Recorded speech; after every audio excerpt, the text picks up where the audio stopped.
Have you ever been nervous? Oh, yeah, all the time. I constantly have anxiety, just about dumb things, though. Not, I guess, things that normal people get anxiety about. What are you nervous about today?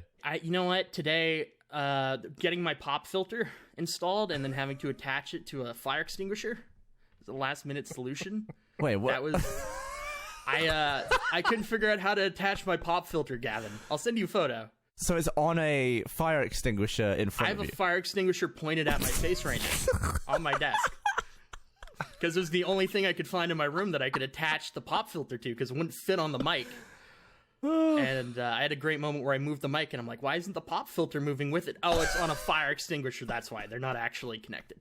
I gotta say, I'm impressed that you have a fire extinguisher in your room. That's very safe. It's just one of those, I bought one of those stupid Boring Company flamethrowers, and I thought if I have a flamethrower, I should probably also have a fire extinguisher. And I opened it, put it under my desk, and it has been there ever since. I just don't know where this stuff comes from. Like, what made you... Yeah. You're always doing the weirdest, most interesting stuff that I feel like no one could write. Agreed, yeah. Well, what do you mean, like, what started it? What do you mean? Like, why am I shit-talking? Just with everything that you do. No, just, like, what made you want to do that? I don't know. I woke up... I always had a fascination with, like... There's got to be a Michael Jordan of basket weaving, and we just don't know who that is because nobody cares about basket weaving. I just find it interesting, like people that are like insanely talented at something, but also just nobody cares because nobody is aware of it. Real fast, I just like to say to the basket weaving community that may or may not be listening to this podcast, Andrew's views do not represent the views of myself. Or possibly Gavin Free. I have deep respect for basket weavers. I have a deep and profound respect for you. Please do not mobilize the basket weaving lobby against us. Do you think basket weavers also get into other stuff, like wicker shoes and stuff? Is that the same field? Yeah. I think we're just speculating. I would imagine if you're a basket weaver, your house probably looks like a Pier 1 Imports like factory store. It's just everything is wicker and just brittle old small pieces of wood. Every time you sit down, you get that sort of wood crushing sound, like. But anyway, Andrew, please continue talking shit about basket weavers. I mean, nobody, like, I have nothing against basket weaving, but I feel like as a society, we've decided basket weaving isn't that important. Do you know anyone who basket weaves? I don't know a single basket weaver. I don't, but I'm afraid we're about to. As I said, I'm on top of Lasagna Mountain if they get there, if they dethrone me. Now, if a basket weaver dethrones me, that'd be a hell of a story. If any basket weavers out there, my room has an echo in it. Like, there's an echo. I don't know what to do about it. I don't know how sound works. So I... Do you got any furniture? Now, I have furniture in it. It just, I don't know, everything is solid, I guess. I don't know how any of this works, but I have an echo. And it was get a rug, put some shit on the walls. Are you living in maybe a mausoleum or a train station? Yeah. Yeah, honestly... Is the ceiling tiled and curved? It's a high ceiling, and everything is really... There might be cement in the walls. I don't know. Everything's very solid. It's great for soundproofing, as far as being around other people. So I didn't know what to do, so I spent all of yesterday rearranging my room and lifting heavy boxes from a different floor. And I'm currently in like a pillow fort. I'm in a sheet. I've got four I see corners. The picture. Yeah, I got all of my blankets. I'm using shower curtains. I'm contained. I currently have a blanket against my head because I didn't make the roof high enough. But this is my life. Oh, my Lord. I'm just surrounded in blankets. Well, yeah, I don't hear any echo, so mission accomplished there. Yeah, congratulations. I can't even hear the train conductor. This is perfect. So did you move to the same cold Canadian island? Yeah, I still same area. Nice. I just, different. So you won't be missing out on the bathtub boat race anytime soon? Oh, God, no. I won't be. I'm actually closer. They fire a cannon once a year, and that's going to be a thing. I'm going to hear that a lot more. When is the boat race? It's typically in July. They canceled it because of COVID, obviously, this year. So okay, no boat racing. I'm going to say right now, if this podcast is still going next July, if the world still exists next July, and we haven't all succumbed to COVID, I think we should enter into the fucking race. I think we should enter into the race. Or at least try and do a podcast from the race and like commentate on it. Do a live remote from it, yeah. I want to be there when that cannon fires too. It's the thing. Yeah. I mean, we could. It's not that hard. I don't think we want to ride. It's very uncomfortable, from my understanding. Riding in a bathtub in the ocean is apparently terrible. Not fun at all. But maybe we could, like, sponsor a racer. Can we stick a balloon on it or something and just, like, float slightly above the ocean? Do you have to be on the water? I think you have to be on the water. All right. It'd be really sad to see a face balloon slowly, like, float down. Well, we have about a year to plan, so we just need to start understanding. What is it? Bathtubs? Is that what the race is?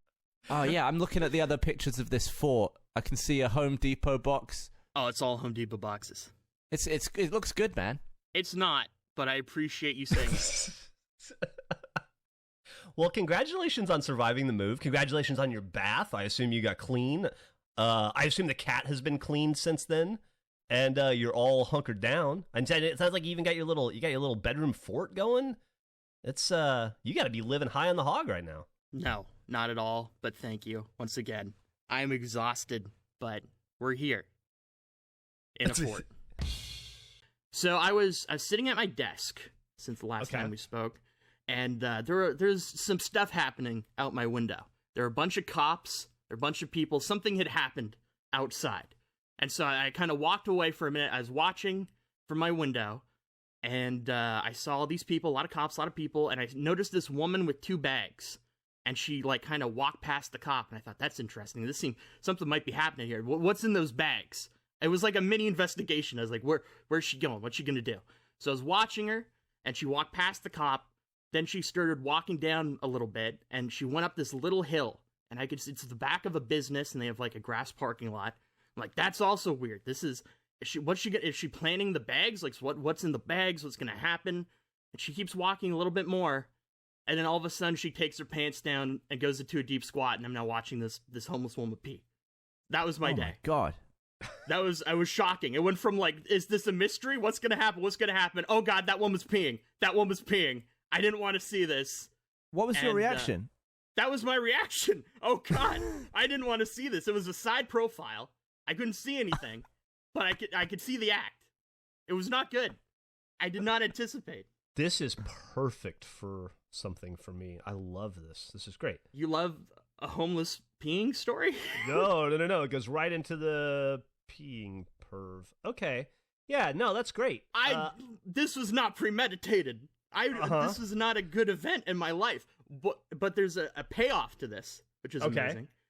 So I watched the pee, and that was terrible. And so then an hour later, like, an ambulance shows up. I'm like, well, what's going on now? And so I'm looking at the ambulance, and then I noticed the back of the business door open that the person peed in the line of. And I'm just watching this person with a garbage bag over their head, and they're walking down the steps, and I'm just watching saying, she's going to walk and pee. That woman's going to walk through pee. And she absolutely walked through pee. I felt so bad. It was like watching a horror movie and not being able to yell at the characters. There's nothing I could do to communicate. Don't step through that. She totally you could have yelled. Well, well, that'd be weird. What, am I gonna just yell from my balcony? The pee! Well, yeah, no way. What would you have yelled if you'd have had slightly more warning? I think I just would have yelled pee. I would have yelled, hey, pee, pee. That wouldn't have helped anyone. How could I have? You're not describing anything. You just sound like a madman. Yeah, but sometimes when you describe, people don't know. There's a lot of people. They're gonna look at me. You think, like, I don't know. I don't think I could have helped. I had like a 5-second window. I feel like you could have yelled, "That is a massive puddle of piss." Well, I also didn't know if they'd walk through it. There's a possibility they wouldn't. And you didn't want to think like you overreacted. Yeah, and then also, to Jeff's point, I seem super fucking weird. Am I the pee guy? Like, now I'm the pee guy. Like, this was a coincidence that I'm not the pee guy. It happened once. It was a coincidence. No, I'm not. Yeah. I witnessed it. It was terrible. I felt bad. She probably still doesn't know she walked through pee. Well, maybe she listens to Face and she's about to find out. And she's going to say, like, oh, those were brand new shoes. I saved up months and months and months for them. They were, like, limited edition, like, Nike SBs, like, I don't know. And they're one of only 300 made, and I just trudged through homeless piss. And if only Andrew had stopped me, he could have saved me the indignity of I don't think it's swallowing in possible to stop urine. someone. What would you have said? Stop! Well, what, she's gonna know? There's nobody stops. If you're yelling at a crowd of people to stop, I don't think most people stop. I think maybe a few do. I think you'd get lucky at that point. I'll be honest with you. I don't know what I would do in the moment, but I don't think the moment would happen because I wouldn't be a peeping Andrew from the beginning. You don't, if there's an ambulance outside your window, you do not peek at the ambulance? You weren't looking at the ambulance, you were looking at a homeless lady peeing in the back alley. I didn't know first of all, it's the back of a business, not a back alley. This was a very public area. Second of all, that's not what I wanted. I thought I was getting a mystery, Jeff. I thought this was going to be a good mystery. You got a mystery and you solved it. The mystery of is Andrew a peeping Tom? Yes. No. If you'd have known that, okay, so if you knew that I was about to watch you walk through piss and I didn't say anything and you just walked through all the piss, would you be annoyed at me? Well, if I said what's the context? Is it just you and I? Is it the same scenario? What is the context? Yeah. So I'm you in your situation. You're okay. No, I'm you. You're her. No, okay. You're the person who was walking through the piss. Okay. And I call you 2 hours later. I'm like, Andrew, you walked through a piss today.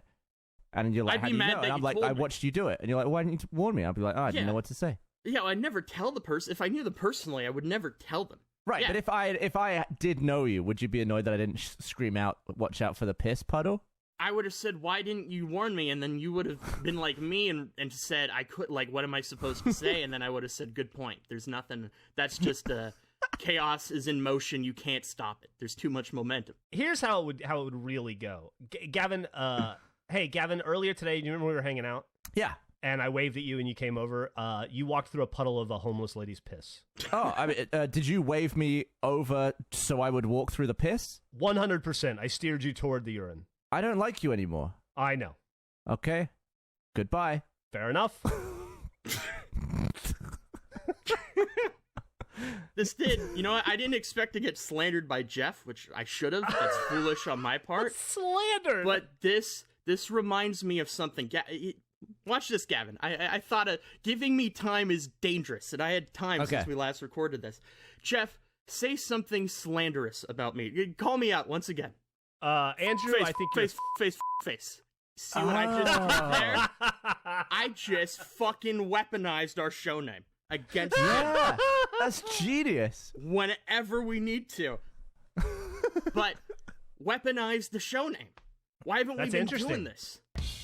Let me know how to help. Okay. Like if you need me to send some hamburgers, I will. What is it? Do you have DoorDash or Uber Eats or whatever in Canada? We do, but it's my building. It's complicated.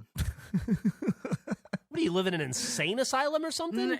I don't trust. There's puddles of piss to navigate. Gavin, what if we found out that this entire time we were friends with Andrew, he was criminally insane, and that few times he came down to Austin, he was on a day pass? What does that wait? To put a label on it, sure, that might be the case, but what does that really change? It's a good point. I have never broken the law. I want that on record.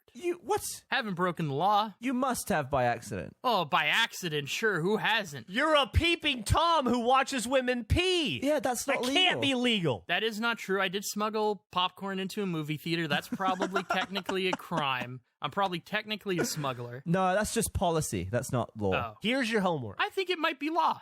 It's not law to bring popcorn anywhere. No, I think it might be law. I think you're not allowed to bring food into that's not from the theater. I think that's the law. I think that's probably company policy, probably not the law. I think it's a law. I think I've heard it's a law. Eric, help us. We're not actually getting any closer to the end, and I don't think we're going to do it. Oh, yeah, we're supposed to end it. Do you think that the popcorn is trespassing? Is that where you think it's illegal?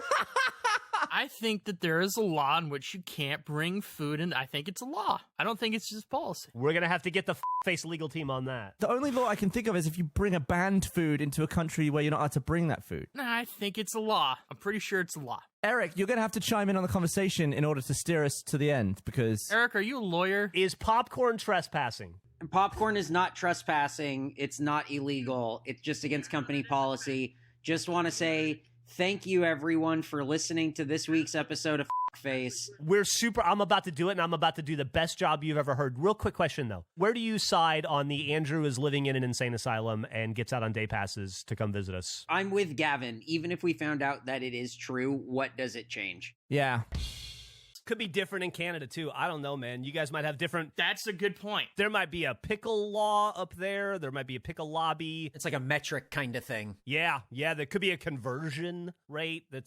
McDonald's is totally different in Canada. Like, it blew my mind that you guys don't have muffins. It's madness to me. What? No. One of my favorite McDonald's items my entire life has been their carrot muffin. It's fantastic. What the fuck? Yeah, What? I love the muffins. Carrot muffin is something you get at Starbucks. No, you get it from McDonald's here. They have like a whole bakery. We got croissants. We got donuts. It's crazy. They don't allow carrots in McDonald's. Oh, yeah, they do. And they put them in muffins. What the hell? Jeff, look at this. I just put it in the... Look at this thing. Hold on. It's delicious. Is this for real? Yeah. Holy shit. I brought up casually to somebody, and it never occurred to me that was a Canada thing. They have a whole bakery. The Canadian McDonald's menu is way superior than the American menu. McCafe, man, McFuck America, apparently. Yeah. Jesus. I want a carrot muffin. You see their logo is the red box with the M, and then there's a little, like, maple leaf in it? Yeah, I see that. That's real subtle, Canada. Mm-hmm. Good muffins. If you're ever in Canada... Can I ask you a question? Yeah, go ahead. Are you guys known for your carrots? Is that a thing you grow in Canada?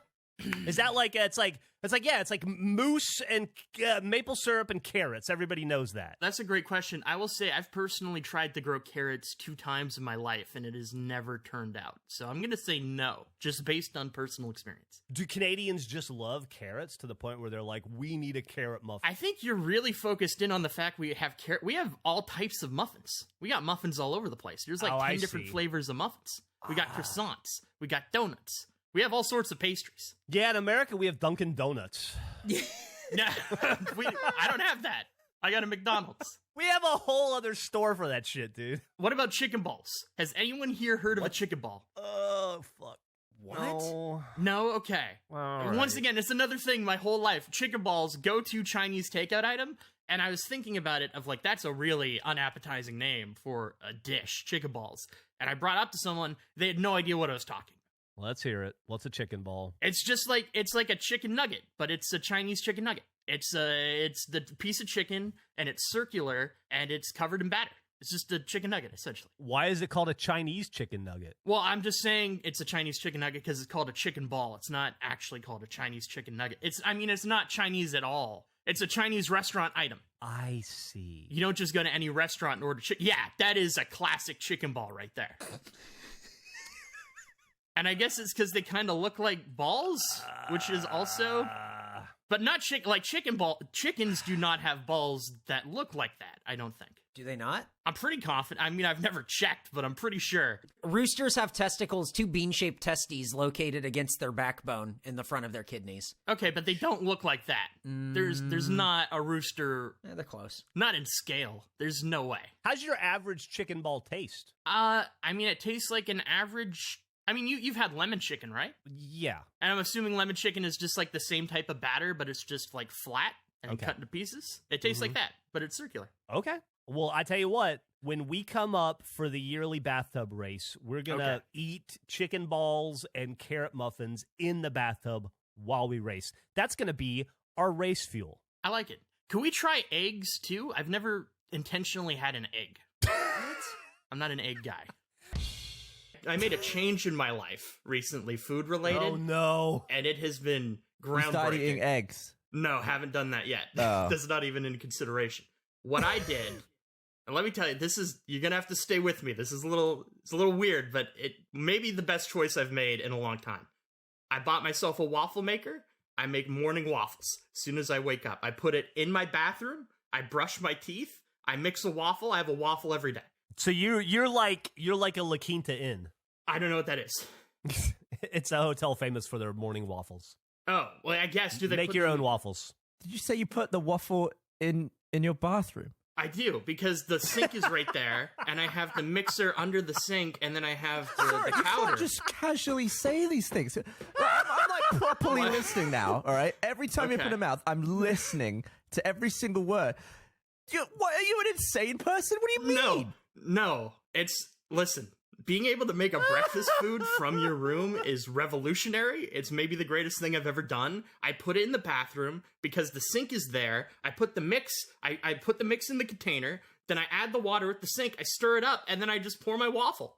I got a waffle in the bathroom sink? No, it's next to the sink. I have like a counter. It's like a sink. I probably should move it out of the bathroom. Now I think about it. That's a moisture area. There's a reason that like a bathroom, not the most hygienic place. If you've got a toilet in there, there's it's the fecal lid's particles. The lid's down by us. You flushing that thing, it's going everywhere, landing on your waffle machine. It's definitely not. It's definitely not landing on the waffle maker. Even if it did, the waffle machine would superheat it away. It's been a huge change, and I would recommend maybe don't put it in your bathroom, but get a waffle maker, put it somewhere in your room, get a little bit of Pam. It's great. They're easy to make. Wait, is all of that stuff in the bathroom with the waffle maker? Oh, like yeah. I got my measuring cup under the sink, and then I got the mix in one of the side drawers next to my razors and stuff. It's Andrew, fantastic. I'm going to this is a bad idea. Okay. It's a terrible idea to have food prep in a place of fecal excitation. Everything is very secure. And 2, waffles every day, you're going to die. Well, here's the thing. We haven't got to... I made a mistake here. Let me just bring up... I have some pretty fucking cool... This is my waffle maker. It is fantastic. It makes Teenage Mutant Ninja Turtle waffles that are really fucking cool. So it's just a good way to start your morning. First of all, just some joy. It's fucking awesome. Wasn't even that expensive. Can I come out in support of this? I think the opposite of Gavin. I think this is ingenious, and I think it's efficient, and I'm all for it.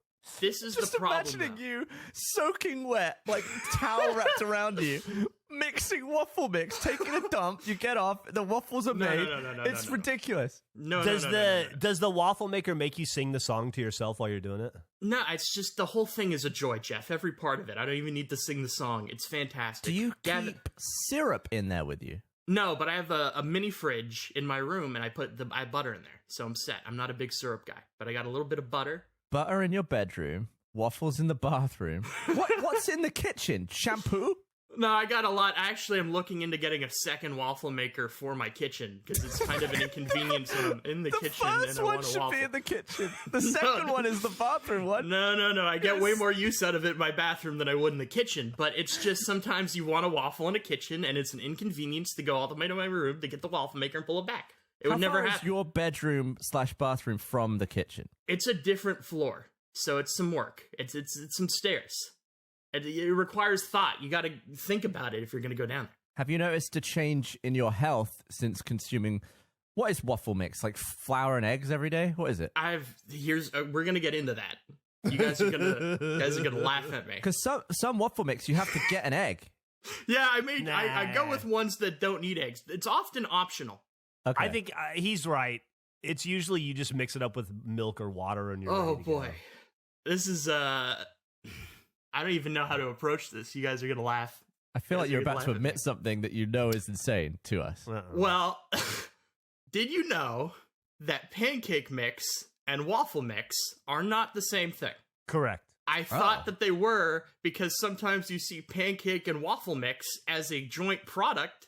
So if you can make pancake and waffle mix, why wouldn't every mix you make be a pancake and waffle mix? What's the point of even having a specific pancake and a specific waffle milk mix? It makes no sense. So I bought... I was on Amazon yesterday, and I'm running low on some mix, and they had a really good deal on, and I thought, it'd be good. I'm really enjoying this. This is a lifestyle change. I'm just gonna buy some pancake mix, assuming it would work with my waffle maker, and I kind of panic when they show only a few of the items left. I buy all of them. 10 pounds? You bought 70 pounds of pancake mix? 10 pounds times 7? Did it come on a pallet? I haven't got it yet, but I bought 70 pounds of pancake mix. Oh my god! I bought a child's worth of pancake mix. Dude, that's like a 7-year-old's worth of pancakes. Yes, it's a lot of mix. Jesus. Here's what you do, man. You just get yourself a hot plate and one pan and a flipper. But I like the turtles. A spatula, and then you just make waffles or make pancakes in your bathroom, just like you make the waffles. Did you think it was ounces? Like, what were you thinking? No, I knew it was 10 pounds, but it was a good deal, and they only had 7, so I thought if I buy it and I like it, then I'll want more, and what if they're gone? So I just bought all of them. Like the Krusteaz company, it's limited edition pancake mix. They're like, oh, we're all out for 2020. You have to wait for next year's edition. How much was that? It was a good deal. It wasn't that much. It was pretty good.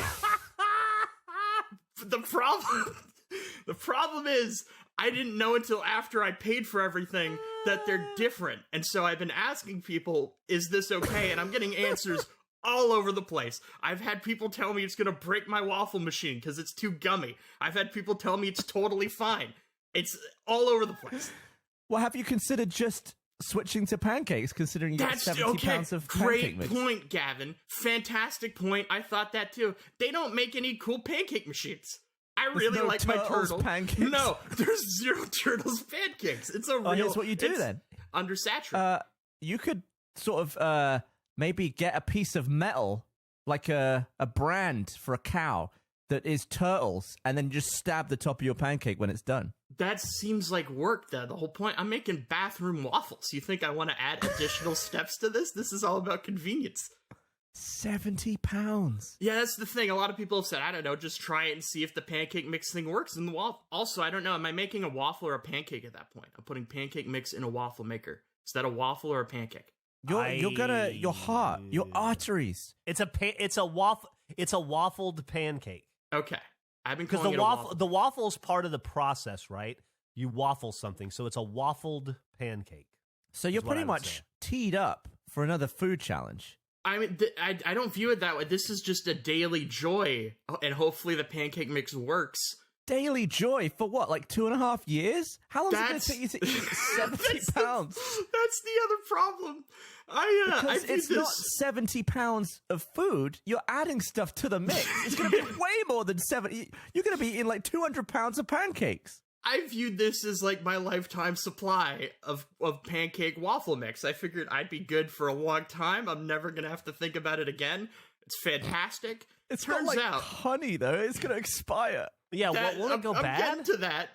It turns out that the Krusteaz buttermilk pancake mix is best before 6 months from when they made it. Oh, no! God. So I need if I wanted to consume all of my pancake / waffle within the time it was good, I need to eat a little bit more than 10 pounds a month of waffles. Could you make 70 pounds of pancaked or waffled pancakes and then freeze them? And then that doesn't seem that'll keep they'll keep for like a year and a half in the freezer. I guess if that's like what Eggo waffles are, right? Like Millie has Eggo waffles. That's a great point. Eggo waffles are a thing. She pulls them out of the freezer and sticks them in the fucking the toaster, and boom. You need to open a kitchen or something. You're gonna have to get rid of these by giving them away. Do you live with family? I mean, I could give them the family, but it's like it's 70 pounds of mix that I was very excited about and has turned into a problem. What's crazy? This isn't an error. This is a face. You've done this because you are you, and it's funny. Oh, I was very excited when I made this order that this was a great decision, and then I woke up this morning and thought, I can't believe I bought 70 pounds of mix for a thing that might not turn out. These could be total shit. I'm going to have to try and see what it's like. I've never had a pancake mixed waffle. So I just don't understand the mindset of it being a good deal. Like, anything in bulk is a good deal. You could buy 90 kilograms of toothpaste. It doesn't mean it's a good idea. You'd probably be way cheaper, but you've got to store that shit forever. Yeah, but then you just don't think about it. Imagine never having, if you're having a waffle a day and you all of a sudden just you don't have to think about where the waffles are coming from. That's a big thing. That's a nice change. I used to be big into the bulk purchases. Like, I once bought 200 rolls of toilet paper because I thought, this doesn't go bad. I'll just wipe my ass forever. Mm-hmm. And that's all fun and games until you have to move house. And now I'm filling up like 4 moving boxes with just bog roll. It's a terrible plan. Don't even get him started on the fucking boxes and boxes of salmon-colored shorts he got off that truck in England. Another thing, I went to Twitter about this, and I thought Chef Mike is like the only chef I'm aware of that I know that might answer me. So I asked Chef Mike. He gave me he gave some insight, but then he also just said this, and I've got no fucking idea what that means. I have no clue how to translate. Surprisingly, ketchup will do the trick. Andrew Pantons, surprisingly ketchup will... Is he saying add it to the batter? I don't know. I asked, would it work? And he's like, yeah, it's fine. And then he just made a second tweet and said, surprisingly, ketchup will do the trick. I got no idea what that means. Where do I put the ketchup? In the thing. Here's the deal with Chef Mike. I love Chef Mike. I think he's a great dude. Big fan. Consider him a friend. But all of his food advice always comes down to just make ice cream bread. And I don't know what that is. But if you ever get any advice from him, he's like, yeah, and then you make ice cream bread. He can say whatever he wants and people listen because he is a chef. That is what makes it confusing. If anyone else would have said surprisingly ketchup will do the trick, I would be unfazed and walk right by. But I have no idea what that means, but I assume it's a good tip. I started watching his YouTube videos. His shit looks delicious, not his actual feces. The stuff he makes looks damn good. It looks incredibly unhealthy too, which is, I guess, why it looks good. Needed? Was there any thought by anybody that Chef's Mike YouTube channel was him filming his shit? Did we need the clarification? Chef's Mike? Okay. Did you say Chef's Mike? I don't know what I said. Listen, I'm Mike. heated about these waffles and pancakes. I've got a lot going on. I'm really excited to see a picture of them when they arrive. Saturday. It won't take long. Oh, Saturday's Pancake Day is coming up. It's the poor fucking Amazon delivery guy's he's gonna pull his back out trying to take the pallet of pancake mix out of his truck. They separated it into 3 different things. It'll be fine. It's not one 70-pound box of batter. Dude, Shrove Tuesday is in 3 months. I reckon that's your day. That's when you whip them all up, you give them out, walk out, give one to the woman in the alley. Everyone's going to be wanting pancakes. I don't think I could make 70 pounds of pancakes in a day. Not even with your bathroom setup? No, I don't think so. Even if I incorporated the tub, I think that's just not enough. The making of it, the time to cook would be an issue. You got to mix it all in the bath. Well, if I'm making 70 pounds of fucking pancake mix and I'm in my bathroom, why wouldn't I utilize the tub at that point? I don't think the mixing stage is the bottleneck. I think it's the cooking them stage. But I just want, you need the rapid, I could just scoop. If I put it in the tub, I get my thing, I just scoop from the tub, pour it in the machine. It's way faster. You should get one of the oars left over from the bathtub races to mix it. And then you should... They don't use oars. That's absurd. You should... Okay.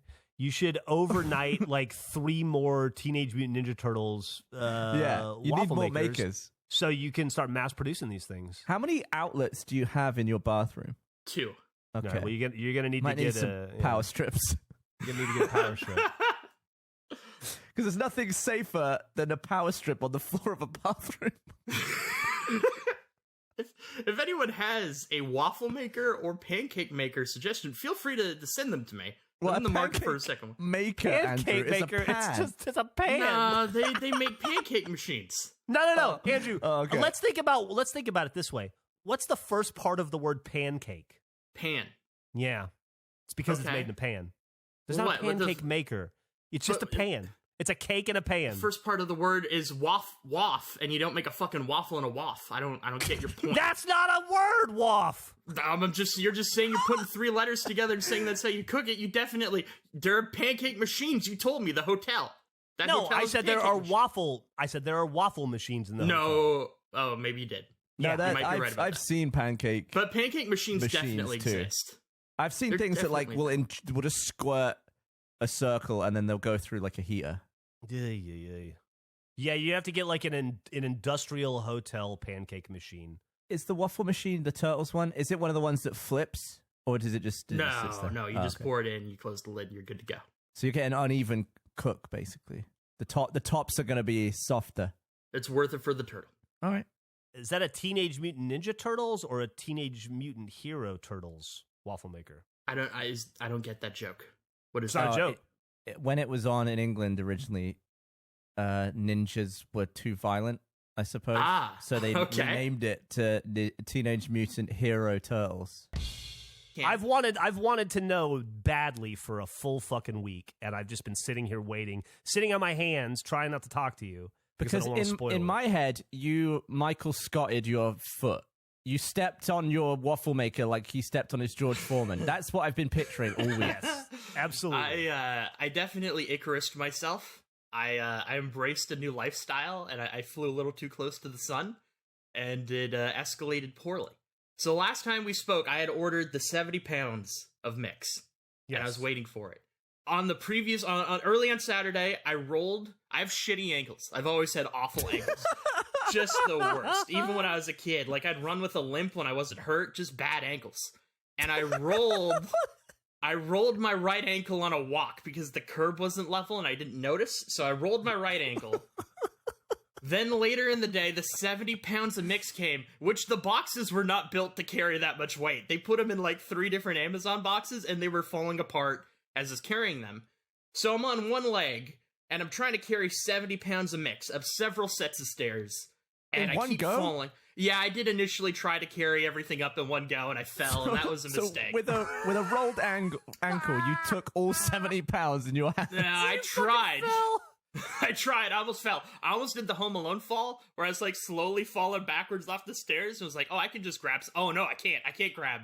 And I barely caught myself. But so then I hurt my ankle, my other ankle, doing that.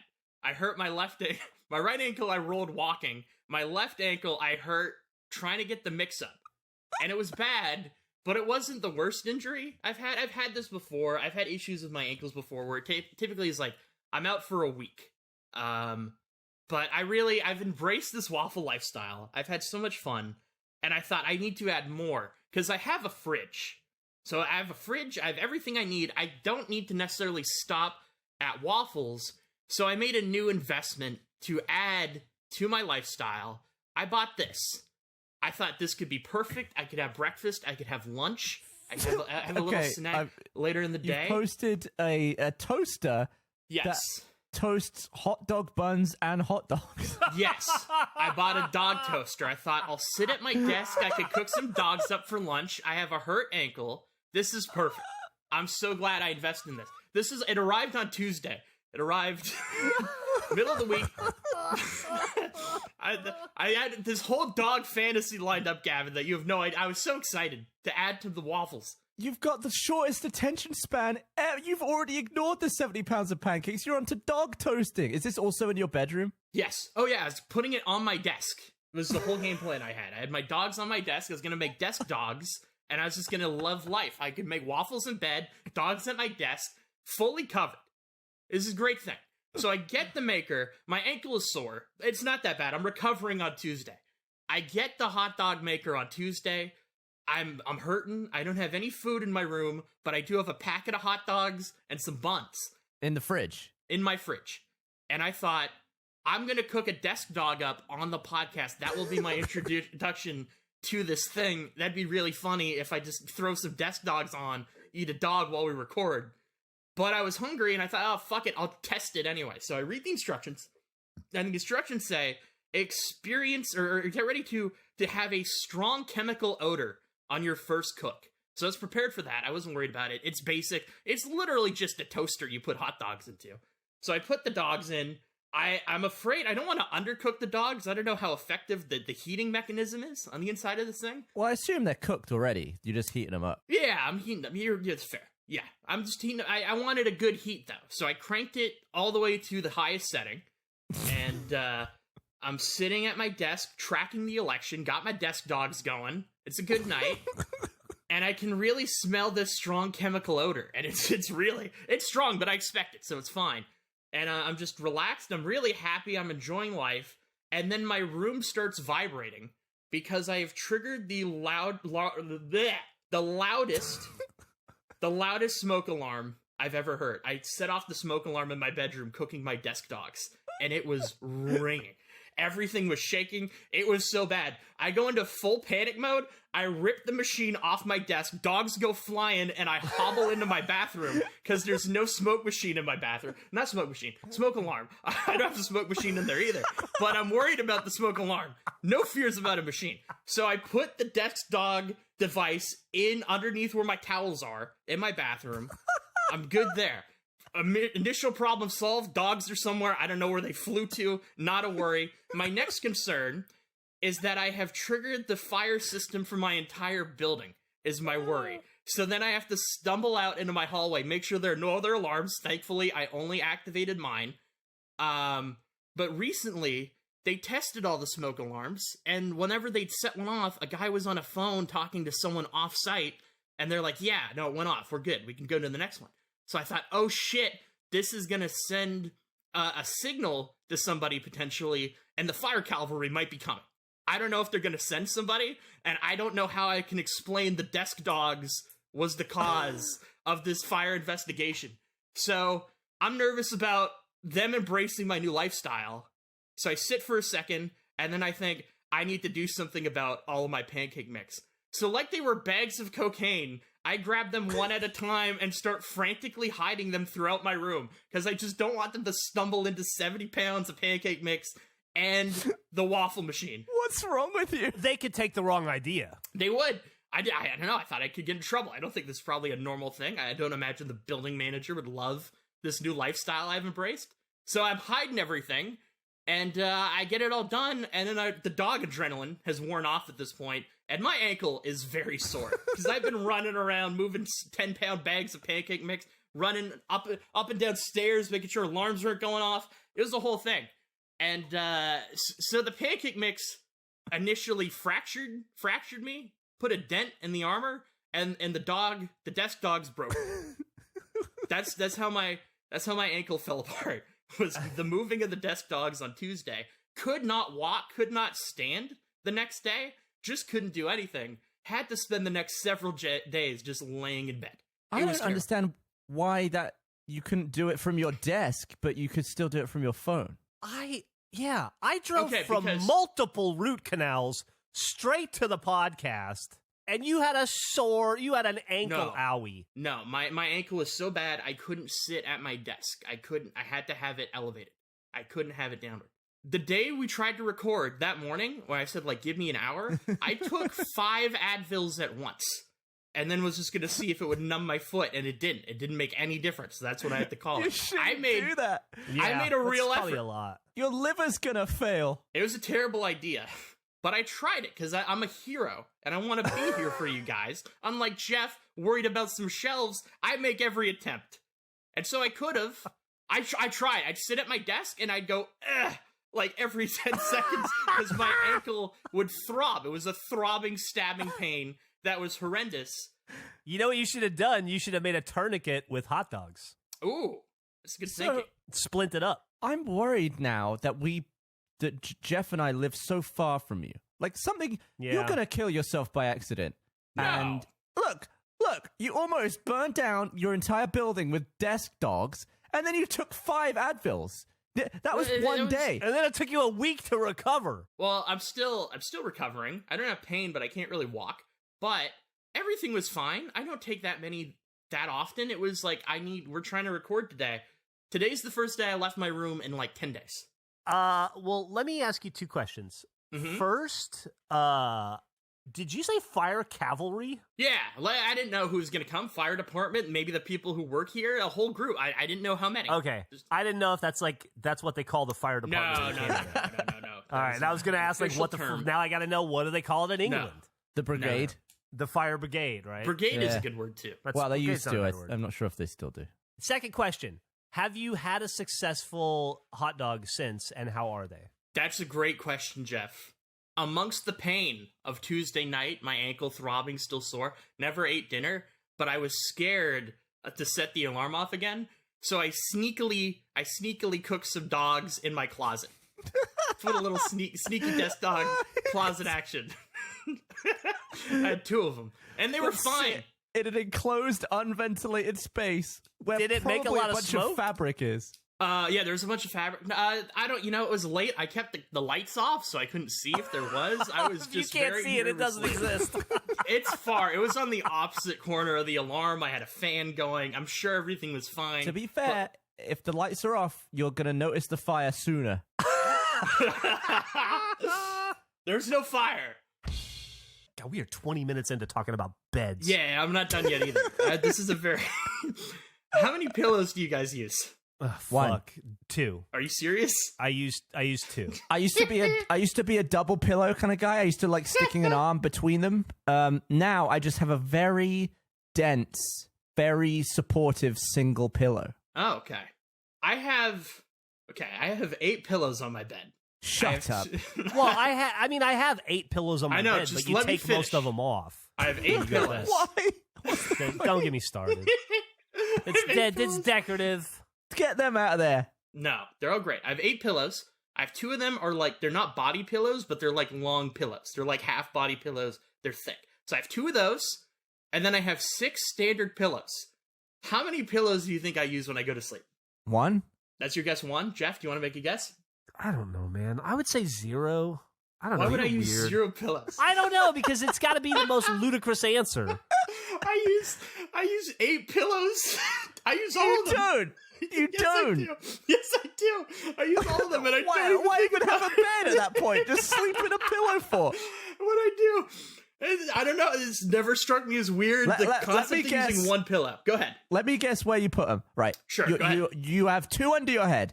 You're hugging one. Nope. You're probably a weirdo who has one Nope. between your knees. Because Nope. I know people. No, okay, I've got no idea. I stack them. I put the 2 hard ones at the bottom to build good structural integrity, and then I stack 6, and then I bottom of fall what? into it. The bottom of the bed. So we have the bed, and then I put the 2 like body pillow type things first. They're down at the bottom. They're Like, the structure. wait. You say bottom? You mean where your feet? You make a second bed of pillows? No, okay. So I put the 2 at my head, the 2 body pillows at my head, and they're like the base of the Jenga tower, and then I just stack 6 up. That's what I. So lay you on. have 8 pillows tall? Yeah, it's 8 pillows No. tall. So Yes. you sleep bolt upright. What do you mean? 8 Yeah. pillows tall. No, I don't. So what I do, I make like a comfort mountain, and then I put my shoulder into it, and I'm out. I just go to sleep. It's fantastic. But you're sleeping, you're sitting up mostly at this point. No. I'm stretched out. I'm laying down, but my upper half is definitely on its side. My head is probably, I don't know, 3 feet from the bed, 2.5 feet from the bed. God.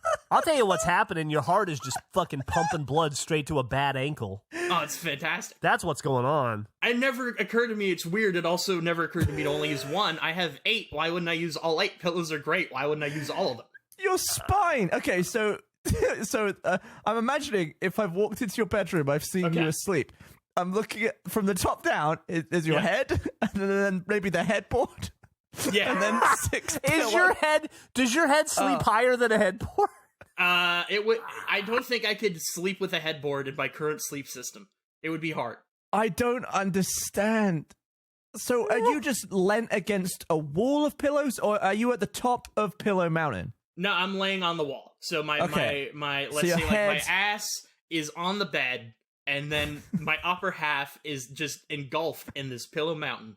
But where does your head, if from 1 to 8, where is your head leant against? Oh, probably like 7.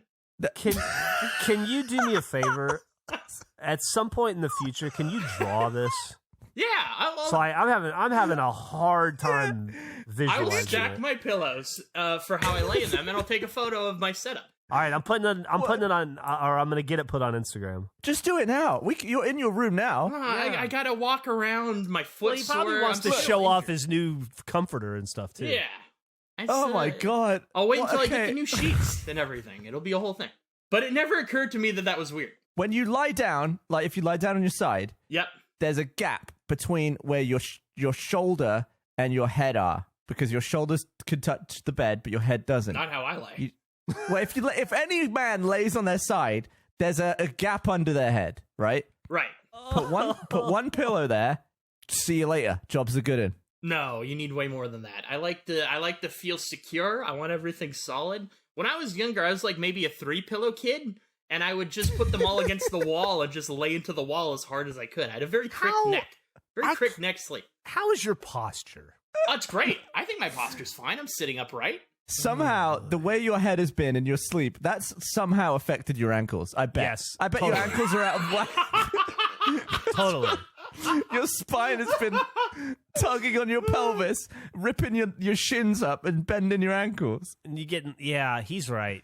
You're doing something to yourself here. God, nothing about you is normal. I'm very normal, but the pillow thing, once again, I just think it makes sense. If you have pillows, use as many as you can while being comfortable. You're too high up. Do you ever get a nosebleed in your sleep? That's too high altitude. It's tough. Oh. It's tough up there. No, it's Oh, nothing. shit. I have great sleeps. I have a fantastic sleep. It's great. What do you dream about? Do you always dream that you're super tall? That was... I've never had a tall dream. I should though. I should have one. I'm very high up. What did I dream?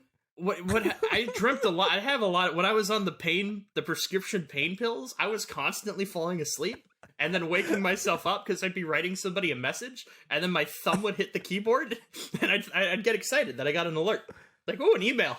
Wake myself up. I had a lot of sleep. Oh my God. I can't handle it today. Anyway, this isn't crying. This today. isn't even. I have another bed dilemma. We're almost, fucking please, what's your next bed dilemma? So this is a serious issue. It's 12 p.m. at night. It's late. Do you mean okay? It's 12 a.m. 12 a.m. 12 a.m. You're right. 12 Every one of those dilemma solved. yeah, one of those late afternoons. 12 a.m. It shifted. In my head I was gonna say 11:59, but that's a weird time. That's why I got tripped up. But the point is, it's late. I'm by myself. I can't walk. Now I'm out. I need pills. I need to take my prescription pain pills, or else there's no chance I'm going to sleep. This is what I have. I'm laying in my bed. I look to my left at my end table. This is what I'm dealing with. What do? You need to swallow 2 pills. The cans are empty. You got no water. The cans are empty. These are all the resources you have. There's no help. What do you do? All right. Well, you dry swallow the pills because you're an adult and it's not hard to do. No.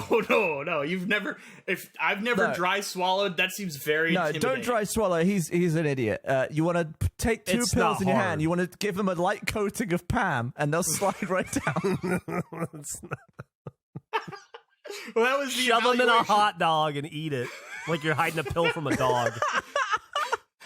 Also, why are you just storing the ketchup upside down? Did I ever post the pillow photo? Does Eric know about the pillows? Yeah. Why don't you fill Eric in about your pillows? Eric, how many pillows do you sleep under? How many actual pillows? Yeah, when you go to bed, how many pillows do you use? I use 1 pillow. That's absurd to me. Why? I use 8. What? Here, hold on. What do you do with 8 pillows? Okay. Well, before we get there, I tweeted out how many pillows do you use with no context. I was shocked by how many people use 1 or at most 2. There were very few that went above. It was like 90% 1. You're shocked.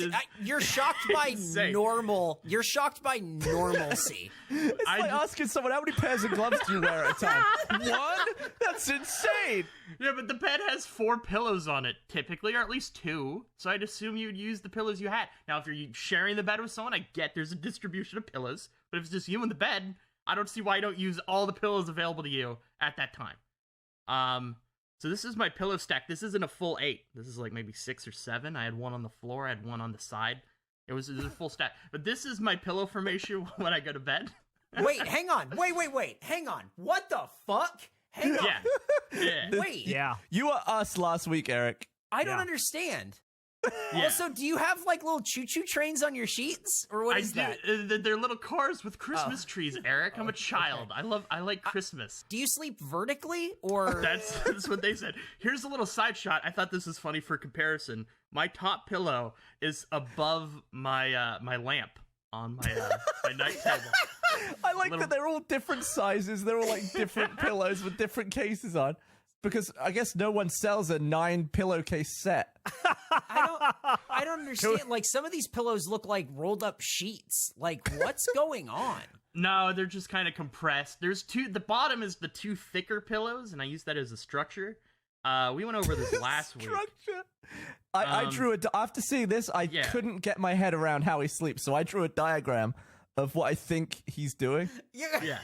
It's a great diagram. That's 100%, Gavin. That, like, honestly, that's 100% accurate. Look, he's looking up, standard ears. This all makes sense to me.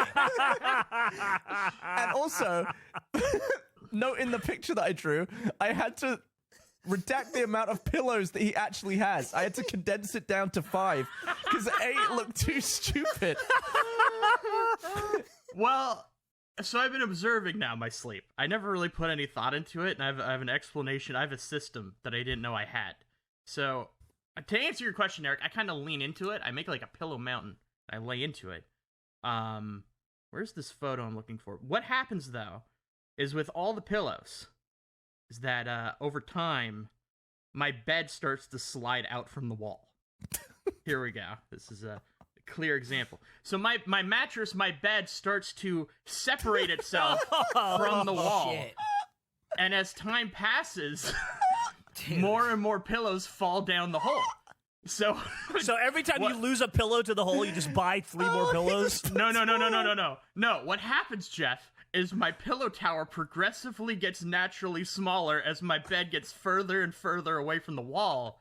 Once my pillows are then level with the bed, that is when I pull all the pillows out and we reshuffle. We put the deck back in. We push the bed back to the wall. It's like an automatic pillow replacing dispenser thing. It's like a typewriter for sleeping. Yeah. Yes. It's great. I'm trying to... Do you put your head on the pillows, but I'm trying to, like, figure out... Is it like your whole upper body is like laying on the pillows? Yeah. My shoulder and my head are kind of near the top, and I just kind of fall in. Near the top, so the rest of your body is on the other 6 pillows?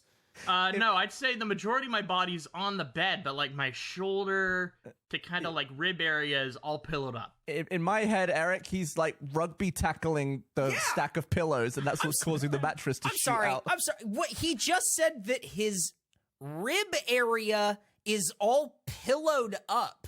Yeah, I'd say like halfway to the ribs are all pillows, and then the rest now here's the thing. You're changing your song and dance because you said a majority of your body is on the bed, and now it sounds like a 50-50 split. I have a very long back. What? So maybe. On the bright side, Andrew, they're going to invent a new version of scoliosis and name it after you. No, I'm going to be fine. This is my bed naturally starts moving away from the wall. People are going to be taking their 13-year-old kids to the doctor because they can't stand up straight. They're going to go like, you have Andrew. That's not good. Yeah, you got long back. I honestly am starting to realize I think I like 4 in the hole, 4 on the bed is where I'm at. I think that's like the perfect height. 8 is a little bit high. Have you tried just 1 or 2? Oh, yeah, that's horrible. Why is that horrible? Awful. Too low. I don't know. I don't like it. Too low to the ground. I want some elevation. Gavin or Eric, can I ask you as humans, if you ever encounter this? A problem I have with pillows, while we're on the subject, is I find that often, especially if it's like if at a hotel or something, that 1 pillow is not enough, but 2 is too many. Yes. Yeah, it's the worst, right? What I do is I get a towel from the bathroom and I fold that up and I use that because it's like half of the density or whatever of like another hotel pillow. You create a half pillow. I create a half pillow and then I put a pillow on that and I go, perfect pillows. The human race has become so wet. I'm gonna fucking try that, dude. That sounds like because that is something that plagues me. And I'm gonna absolutely try that next time I go somewhere that has unfamiliar pillows. In 2022, you got this pillow thing locked down, man. It's gonna be great. The first people walking the earth were like, where do you want to sleep? That rock. Now we're like folding up hotel room towels to make the pillow stack the perfect height. I just use all the pillows. Any hotel I'm in, it's no problem. Or if I'm in an Airbnb, use all the pillows, because it's never enough for what I typically use. It's great. Zero thought has to be put into it. So when you book a hotel, do you order more pillows? No, I just use whatever's there. I typically have 2 decorative and 2 normal. I'll just use all of them. Oh, you don't want to put your face on a decorative. Oh, yeah, they don't wipe the jizz off those. They don't wash those. Yeah. Nah. That's covered It's all bad. It's all bad. None of it's good. Do you ever, like, you never have a good night's sleep then? Because there's I sleep so good. At a hotel without 8 pillows? Nah, I make it work. It work. I do the pillows for comfort, Jeff. It's not needed. It's not an needed 8 stack. It's for me. I do that for me. I just enjoy it. I need to have a time lapse of you slowly wearing your tower of pillows down. Oh God! Just another one slips in and your head gets lower. Put another pillow on top. As I'm walking my 3 marathons, I will take a photo a day of where my current bed pillow situation is. When you used to go to do sleepovers at your friends, did your dad have to drive the truck to bring all the pillows? Yeah, the U-Haul on the back. No, a sleeping bag is fine. I was a sleeping bag sleepover kid. That's what people do, right? You bring your sleeping bag? That's where you hide all your pillows. Yeah. Exactly. Let's say 10 years into the future, you're married, you got a kid, your wife is next to you in the bed. And you are like an entire story above her. Is she gonna roll over for a little cuddle, and she's gonna have to climb up to you? It's, you know what, avalanches happen, okay, and it's just gonna be part of the experience. I can't control it. You just wake up and she's died because all the pillows. No, collapsed. nobody. She is Because going Andrew to fell enjoy 2 stories on comfort top memory, of her. is what that is. Nobody here has tried it but me. You're knocking something you haven't attempted. It's like the waffle maker all over again. This is right. a joy. That's fair. This is a joy. That's fair. That's true. That's true. Jeff. Yeah. What's your flat tire story? Oh shit. I can tell that in a second. Hey, Andrew distracted us, but did you want to do the intro now, Gavin? Oh yeah. Hey, welcome. No. Yeah. Okay. You guys didn't do a fucking intro? I was gonna say, if there's no change in the bill, will you go that's back what I was gonna say. I bought a Keurig machine, so I'm gonna put that in the rotation. I was gonna try. But you coffee don't for drink the first coffee. time. Yeah, I was gonna try it for the first time on the show. I just forgot to set it up because I was so consumed by Superfan Gus's website. I like this idea. Wait, yeah, set up. Do you have it? It's. I mean, like what? Here, what why do don't you? you? I'll tell Gavin a story. And It's gonna Eric take can a sit while in. to set up. Yeah, I don't take your even know. time. It's dude. I used to have a Keurig. It's not Yeah, gonna take plug you it long in, at all. put water in the back, good to go. Drop a That- I pod, and feel in like 60 Get a seconds. we got coffee. non-recyclable pod in there. Look, we're barely 20 minutes into this. We got another 40 minutes ahead of us. So you've got plenty of time to make coffee. This is great. What a great way to start 2021 with your first cup of coffee. I love this idea. I feel like you just want couldn't to be more talk about perfect. something and you don't want me here for it, so you're creating. No. a system in I which want I'll to talk. leave. I want to talk about anything, and this is anything. Yeah, this well, is something happening in the podcast. And you can keep your headphones on, Andrew. No, I can't. What do you mean? I have to fucking walk down a flight of stairs. I can keep my headphones. Well, on. that could be They're dangerous for you. What Or is it with you and changing floors? You make it sound like you're going to the airport or something. No, just no, nip you're down saying, there. Gavin, my headset cord is maybe 5 feet long. There's no way in which I can make it down there. How's the ankle? No, I'm not even saying that. I'm Let's get a little saying bit the better. majority of the time spent setting it up will be setting it up, not the brief 40 seconds it takes to go downstairs and get it. I was countering that you said you could keep your headphones on. I'm You'll saying there's be- no way I could. You can keep it on while you're setting it up. Oh, well, Yeah. I said it. I thought you meant while I get it. That was my. No, hey, no. I made a You'd be mistake. That was my- halfway done by now if you had left when we told you to. That was my. Okay, I'll go get it. All I'll go right, get do it. That's great. I'm gonna go get it. How's your everything go? Okay, you making Oh, up I gotta downstairs? pick, what am I picking? What am I having? What am I having? What are your options? Wow, that was fast, Andrew. You were gone like 1 minute. I don't have a mug. Okay. I'll have to get that. Okay, so I got Dreamy Creamy Salted Caramel. Option Those are one. your. Okay. That was one flavor. Raspberry Choco Latte. Okay. French Vanilla. Jamaican Rum Yum. I think that might be it. Gone Bananas. I don't Do know you how have- this machine works. Andrew, do you have coffee? Just fucking normal coffee? No, Like Maud's dark roast? Sister Hazelnut. I mean, these are all medium roast. Ugh. I believe. Stay away from hazelnut. I mean, you don't have just like just medium roast French drip, like French roast like toast.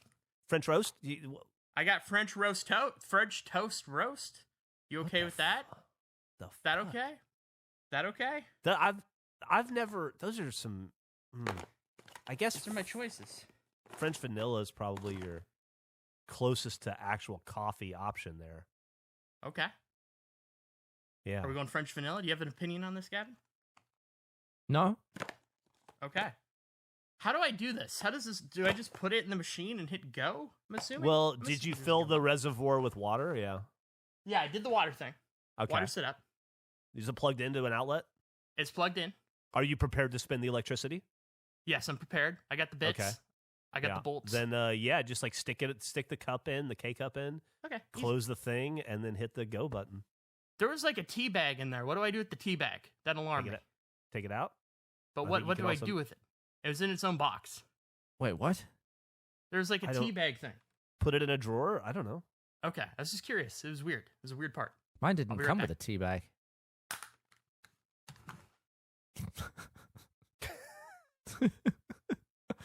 I just hit myself with coffee. This is my first experience. I took Was it coffee to hot? the face. Yes, it was. Yes, it was. While you two were talking, I was just going, fuck, because I just threw coffee in my face. Why can't you I'm gonna say- operate basic things No, I like wanted mugs? No, here, it's a big mug, and I wanted to get a good whiff, so I was like, ooh, I'm going to spin the liquid around a little bit, and it rode right up the cup, hit me in the forehead. Not good. Hey, in all seriousness, Gavin, congratulations on your assistance in the success of this podcast. You're doing great. Well, I was just very. Jesus Christ! What the fuck? Coughing like he smoked a cigarette. Oh, people drink this? Oh my god! How do you live every? How do you survive day to day? What does that mean? What do you mean by that? This is So horrendous. What don't you like about it? Everything. It'd be easier to answer what I do like about it. What do which you is like the about it? smell. The smell was okay. Everything else, not good. This isn't good. What This is it? isn't great. So take us through it. Did you gulp it? Did you have just a sip? What do you? I tried. I mean, it's too hot to gulp. I was gonna Yeah. gulp it, but I took a sip, and it's terrible. This is not good. Why did I buy a coffee machine? Well, I'll tell you. I'll be honest with you, dude. You got a bunch of weird ass flavors. None of those flavors sound like coffee. Coffee is great. It's when you start adding hazelnut and shit to it that it gets weird. You might be a person, and I would caution it against it. I've said this many times. Your life will be easier if you just drink black coffee. But you might be one of those people that needs a little bit of milk or cream or sugar or Splenda, and you need to find that ratio. Where you gotta like de-coffee it a little bit and sweeten it up to get it to appease your palate. I can't. But- Okay, we're gonna try something. This is a mistake. This isn't okay. Sweeten, right? That's what you do with coffee. Like if you think it's too bitter, you sweeten it. I regret That's what a doing lot of this. people do. Yeah. I just dropped like. Let's see, how many are these? 1, 2, 3, 4. What are you putting in there? I just Sounds put like in ice. No. I have these like Maynard Sour Patch Kids watermelon things. What? They're sweet. They're sweet. And do they melt? They'll melt. They melt in your mouth, so why wouldn't they melt in the coffee? So wait, you're adding sour to bitter? I guess, yeah. I just dropped like a bunch of like sour Maynard's watermelon things in. Do you think that will cancel it out, or do you think that will? What's that going to do? What does sour bitter taste like? It can't taste worse. I'm putting something in. Maybe it'll taste better.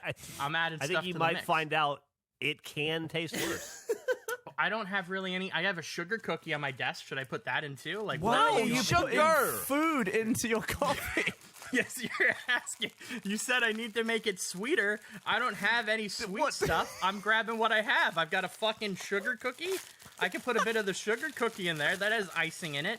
That's Oh, good. you know what you should do, dude. You There's know what actually people do. sugar on the cookie. I'm putting the cookie in. The cookie's in the coffee. Dip the cookie in the coffee, and It's already and in the then coffee. Eat the I cookie. can't dip it. Oh. You put the whole thing in. Yeah, I just put the cookie in the coffee. You're an animal. Go downstairs and get sugar. No, I've already been gone like for 15 minutes. I'm not leaving again. It's bubbling. Oh, this is bubbling. I also have Honey Nut Cheerios nearby. No. Stop That putting does food in nothing. your coffee. The Honey Nut Cheerios is not going to help.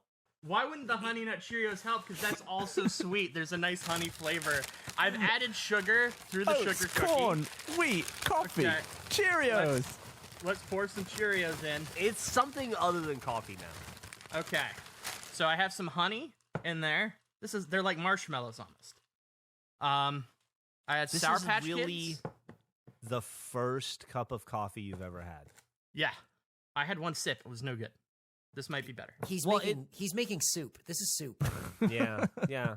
I'll take a photo. This is like when Millie was like 2, and she would cook for me, and she'd be like, "Here's a bunch of flathead screws in an open can of chicken noodle soup. I made it for you." This looks delicious. I don't know what you're talking. This looks. All right, have you had any yet? No, I'm just taking a photo. Post in the Discord. Oh, I don't. I wonder. Look, it's gonna be soggy. This might be the first ever face recipe. This could go towards our recipe book. Oh, the recipe book. Yeah. You might not like this. It does not look good. We'll throw that in with the wetsuit guts and the doorknobs. Yeah, the ab warmer. What what on earth? There's no coffee in there. Dude, that's so fucking gross. That's so a gross. Cookie and Cheerios at the bottom of a mug. No, there's actually a decent amount of liquid. It's a big mug. It's a really long mug. That's so gross. Yeah. Yeah, Nick's right. It looks like a fucked up ramen cup. That's exactly what it looks like. It does look like a ramen cup. It looks like beef ramen noodles. Oh, Here we go. Here we it's go. fucking gross, dude. How's it taste though? Honestly, I got banned for spamming. I was trying to get it off the screen. honestly, Yeah, I could drink this. you would drink that. This is substantially better. Got a little bit of crunch with the Cheerios. It's not that bad.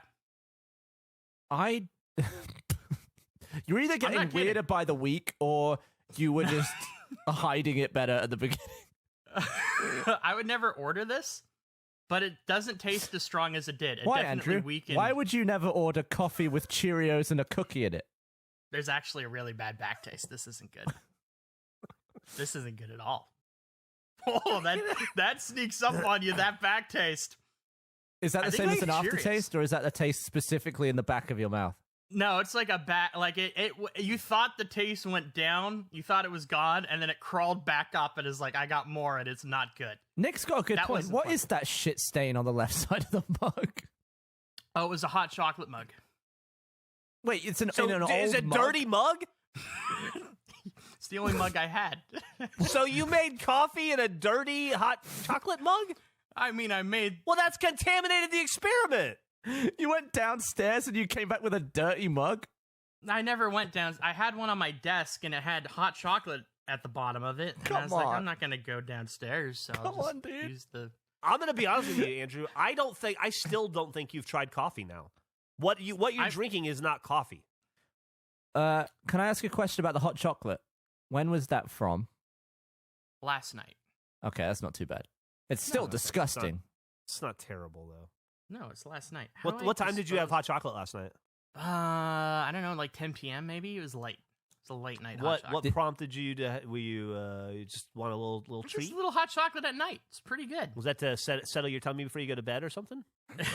No, it's just you enjoy a nice cup of hot chocolate. It's the time, Jeff. Did you make it, or did someone make it for you? I made it. I made it. And you heat some milk, pour in the mix, stir it. Did you use add water or some whipped milk? Cream. I use milk. Yeah. I used to use water. I'm now a milk guy. Did it have marshmallows in it? Yeah, it did. Had some marshmallows, had some whipped cream. Oof, It's fantastic. that's pretty good. That's pretty good. You know, that's a great point. I never considered the literal thing for gain. Can I talk about the disaster? You're having a great time, Jeff. Okay. So, I get my setup ready. Jeff posts in the Discord, I have something I want to talk about before we start. I'm always here like 20 minutes early. So I was like, great, I can talk to Jeff. I'll have somebody to talk to. I put my thing in, I set everything up. Nothing's working. Can't figure out why. So I'm like, I don't know, maybe there's like a USB port issue. So I go to like adjust the USB port on my computer. I knock my computer over. It knocks my monitor over. It knocks over my cup of water that is like a liter. Fire Everything extinguisher falls goes off flying. my desk. Everything goes flying. I have a giant puddle on my floor. I have to clean everything up. I still don't know what the issue is. I go through all this shit. We're going back and forth for like 10 minutes trying to figure out what was wrong. The issue was I plugged my microphone into, I think, the second mic slot. I think that's what caused all this. So so you created a comical Rube Goldberg machine in your room. Everything fell. My monitor is literally dripping right now. It got covered in water. Recording setups on the top of a house of cards. It is. Yeah, it was a fucking disaster. It might have something to do with the fact that you've crammed everything that's important to you in your life into your bedroom.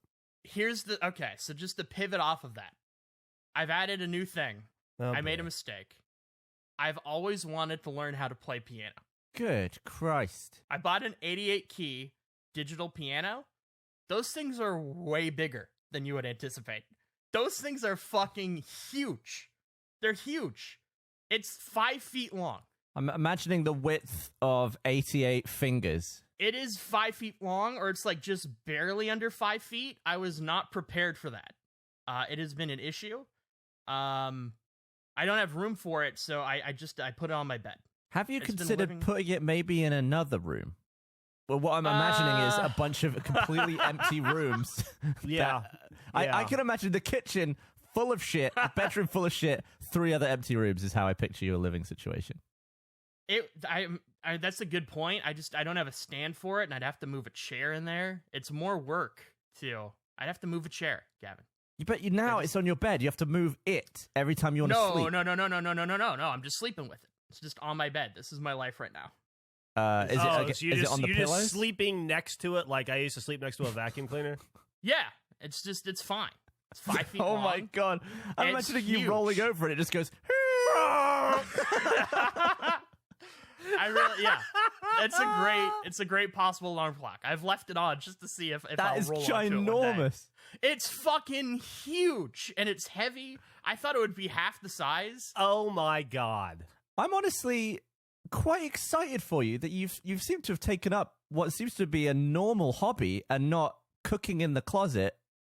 Or that's not a hobby. That's just fun. That's just pleasure for myself. This is a hobby. Isn't that what a hobby is? Like desk dogs? Is that not a hobby for you? No, I don't think desk dogs is a Keurig hobby. noodles? That's not a hobby? Okay. Hey, whatever happened with the what was it, Kool-Aid you were going to put through the Keurig? Oh, we'll do an intro first before we get into this. Oh yeah, probably. sorry. Welcome to episode 36. Is that right? Yeah, I think that's right, actually. Did I Wow. Yeah. I think I just got it right. You did it. Holy Jeff, you shit, did I it. got it right. What a Hello, moment. and welcome to episode 36 of Face, a podcast about dipshits doing dipshit things. I am Jeff Ramsey. With me, as always, is British Gavin and Hello. Canadian Andrew, as we call him. Hello. Yes. And San Diego Eric. I mean, Wow, he didn't say hi. Yeah, rude. that was rude. It's fine. He's rude. It's funny you mentioned the injury thing. I fucked up my back earlier in the week. Like, What really, happened? yeah, that's a great. So I woke up, my ribs hurt, my upper back hurt, just everything hurt. When I tried to move, it was not good. Breathing, not fun. Laughing, painful. Which pillow did you wake up on? Like, which number up the stack? Yeah, it's 5. I always wake up on 5. I was trying to figure out what happened. And I was really, like, it was a struggle. I was thinking, what did I do? Did I somehow sleep weirdly? Did pillow 5 betray me? Or do I need to adjust? Did falling asleep in a bathtub over several days, has that caught up to me? I shaved. Did I somehow have like a freak shaving injury where I pulled a muscle in my back? What is going on? I was thinking about it all day. Couldn't figure it out. I then mentioned to someone, yeah, I don't know what's wrong with my back. They said, didn't you fall the night before? I fell and I forgot. I was trying to figure out this mystery. I tripped. I fell as hard as maybe I've ever fallen in my house. It was no good. And it was, I got AirPods, so I connect this to Jeff. I was making fun of your fall, your bike fall. I was thinking about how funny your AirPods falling. Within 30 seconds of me putting AirPods in, I fell. House. Did they go It was flying? not good. They did not go flying, but it is the hardest. I cannot emphasize enough how hard I hit the fucking floor in my room. Wow, what caused you to fall? Okay, this is what it was. It was. I had to use the bathroom. I was like, "These are great. These AirPods are great." I was doing my little shimmy to get there because I have to shimmy through my room, and I stepped on. I had knocked over a cabinet earlier in the day, and I didn't realize that I knocked over a plastic sushi container. So while I was doing my shimmy, my foot went in the sushi container. I did the splits, and I could do nothing but fall back, and I landed. You gotta clean your shit up. It's disgusting. You're slipping all over the place. You're slipping on old sushi, man. No. It was an empty container. It was perfectly clean. It was like the plastic, like, portable case you would have. Foot went in it. I slid across the floor, then fell backwards, and, like, the whole building shook. It was so bad. I hit so hard, but it wasn't painful at the time. That's why I think I forgot that happened, because my main thought was like, I don't think a stuntman could have felt better than I just fell. I feel no pain. This is great. I landed perfectly, but I completely forgot about it the next day. I woke up and I was so confused as to why my entire back was fucked. Was anyone else in the house? No, it was just me. I'm sure, but I'm connected to other people. They definitely would have felt. Yeah, you upstairs? Were there people below you? No, there were nobody below me, but the people in the unit next to me would 100% have felt it. It was, I couldn't, like, imagine the impact of, like, a home run, but my back on the hardwood floor, like, it rattled out. It was one hell of a fall. How is it how's it possible you did that and didn't put two and two together? Do you think you hit so hard you knocked the memory out of your brain? Yeah, it's possible. Did you bang your head at all? No, I didn't hit anything but my back. I landed perfectly. It was like a professional stuntman fall. I just forgot about it. It was odd. It was an odd thing. And I went to the extent of, like, I thought I somehow heard it while shaving was my main thought. Yeah, I was like a weird, well, because I shaved my beard. I grew a beard from, like, October until, I guess, last week, and I shaved it, but I just used, like, a handheld razor. Wait, so you had a big bushy beard this whole time? Oh, I had a beard. I wouldn't say it was big and bushy, but I had a beard, and so I shaved it. I can't imagine you with the beard. It took, like, over an hour to do, because I was just using a shitty razor. An hour? Yeah, I spent, like, 90 minutes shaving, and I'm good.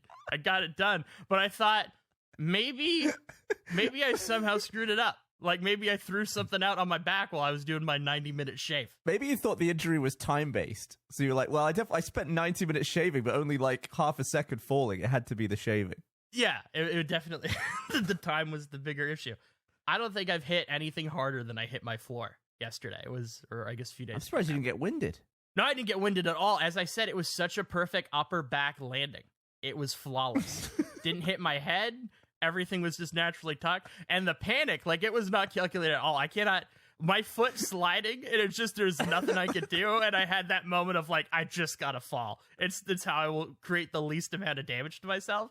I kind of dove backwards and just smashed. I'm very impressed that, you know, with your ankles, you didn't do more damage. You somehow got out of that without an ankle injury, and that's very impressive. Yeah, no kidding, man. Yeah, thankfully, no ankles were harmed in that fall, but stepping in my back was.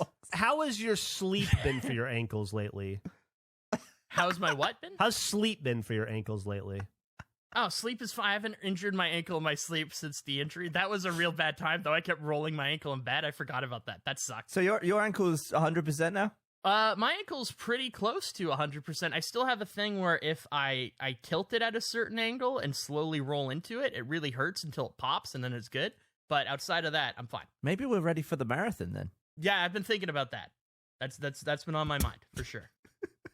I'm recovering from a back injury at the moment, but as soon as the back injury is healed, I like the idea of you running a marathon when you struggle to move from bathroom to bedroom without stepping on sushi containers. Well, it's happened one time, and it only happened because I knocked something over earlier in the day. But you slipped over in the bathroom recently, like since face, you've eaten it straight forwards in the bathroom. Yeah, I did, but that was like I slid on my underwear, and then I just had to fall forward. There's nothing to grab. My only option was to grab the towel bar, and that would just fall with me. I'm not going to take the towel bar out the wall with my fall, so I just had to land on my forehead. I like these split-second decisions. Like, I could grab that, but that would result in the towel bar coming down, potentially damage. And this is all while you're falling, so you just throw your arms up like, I'm going down! Yeah, no, it's very, I use that time wisely, Gavin. When I'm falling, I got a solid half second of thought where I'm calculating the impact. somebody who's rolled their ankle a lot. I consider a lot of things when bad things are happening, as far as rolling or falling. Amazing. Listen, you little foreign dickhead. Which one are you talking to? Yeah, I don't know. I'm talking to the more annoying of the two of you. And everybody knows who that is. That's just mean. You need to stop deflecting and set off the goddamn fire extinguisher that we've been waiting for 52 fucking weeks. I think he's talking about you now. That was a big pivot by Jeff. That was an interesting play by him. That I'm not talking to normal people. I'm talking to you. I can't presuppose that you understand anything about how anything in society works because you are an anomaly. He's got you there. It's a fair point. I can't argue. So I have to explain shit. Oh, no. I got some bad news. Go ahead. Well, Jeff was fucking yelling at me about, oh, wait, I'm 52, everyone's waiting for this fire extinguisher. I got it fucking prepped. I had it organized. I was ready to go. I'll show you what I made. It's unprepped? I can't show you what I made because I took a photo of it, and then the phone died. We're back to the beginning. I'll send a photo later. I came up with an idea. Yeah, go ahead. We need to film. Are you not filming this? No. Do you not have a video camera filming it? No, I built the thing. Wait, we're just all going to sit here and listen to it? You could just play a sound effect, you lazy bastard.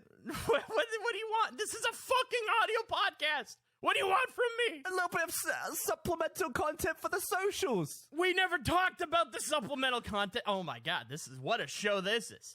I think it's universally accepted that supplemental content is important, and video content of such a monumentous occasion would be welcomed. I went through multiple layers of this. Eric is aware of, like, my initial idea was, how can I do this? Because it's gonna go everywhere.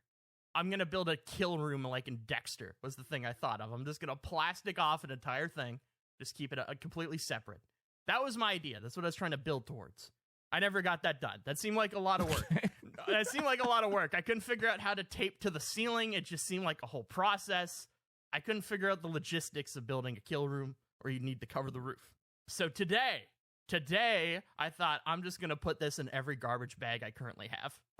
So I dropped it in, I taped it up, and then I just kept Russian dolling it, just more and more garbage. I have it in like 18 garbage bags. So are you just going to reach your hand inside? No, I was just going to squish from, I can just do it from the outside. Like through the bags, you're going to squeeze that? Through, on top of the bag, I'm just going to squeeze the handle. Is the pin already out? Pin is out. This pin's been out for a year. Oh, yeah. The problem is, so there are two problems. One, the garbage bag is very big. I had to, kind of squeeze out air from the garbage bags just to try to, get my hand to a point being able to reach it. So while Jeff was talking about whatever he was talking about, I was choking out this garbage bag. And it doesn't work. Nothing happened. What do you mean it doesn't work? I pulled the handle. Nothing happened. You got an empty fire extinguisher, haven't you? It's drained out. I think all the pressure's gone. It's dead. It's almost like we had conversations, I don't know, every fucking week for the past month about how you should take it to your fire department and get it recharged because they fucking lose their charge all the time. That's what I even offered. I listened. Check the tapes. You said, I bet it's fine. You said I could. No, check the tapes. Dude. I said get a new one. I listened. Against my better judgment, I listened to this week's episode yesterday after I said I wasn't going to listen anymore because I wanted to hear what we said about the fire extinguisher. And I'll tell you exactly what we said. I said, do you want me to Google to help you? Do you want me to Google your closest fire department so you can go down there and get them to recharge it for you? And you said, I know where the fire department is. I got that under control. I can do that. And no,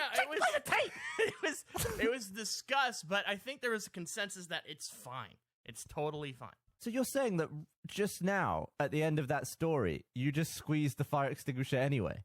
Without any build-up? You just went for it? Well, it was when Jeff was fucking yelling about, waiting all these weeks. And I was okay. Here it is, motherfucker. And nothing happened. It was just silence. All right, so take it out. There's a gauge on it, surely, like a needle. I mentioned it said it was in the recharge zone, and everyone was like, it's fine. God. And everybody said, get it recharged, and I offered to find the fire department to do it at. I know where the fire department is. Then go! You need a fire extinguisher. Gavin offered to buy one. He found one online. He said $65. This one seems like a good one. And you were like, that seems too expensive. And I was like, it's less expensive than your apartment burning down. You have a cord that makes sparks every time you try and use it. You need this. If anybody we know needs a fire extinguisher, it's you. You need a few of them. I put it in a lot of bags. I'm working on getting it out. It's to the point now where I'm not ever getting my hopes up about anything we do on this show. But that was a real flat ending. That was our year celebration. We talked about that a year ago. It's almost as if we could have predicted it was happening and we tried to intervene before it happened. Oh, no. Episode after. Oh no! It did go off. It did go off. I just couldn't hear it. Oh no! Oh no! What do you mean? It was powder all over the place. Oh no! Wait a second. He's recovered it. He's recovered it. Wait a second. It was in the bag. It never left the first bag. When I ripped it was the only bag I taped, so I ripped it open and powder's everywhere.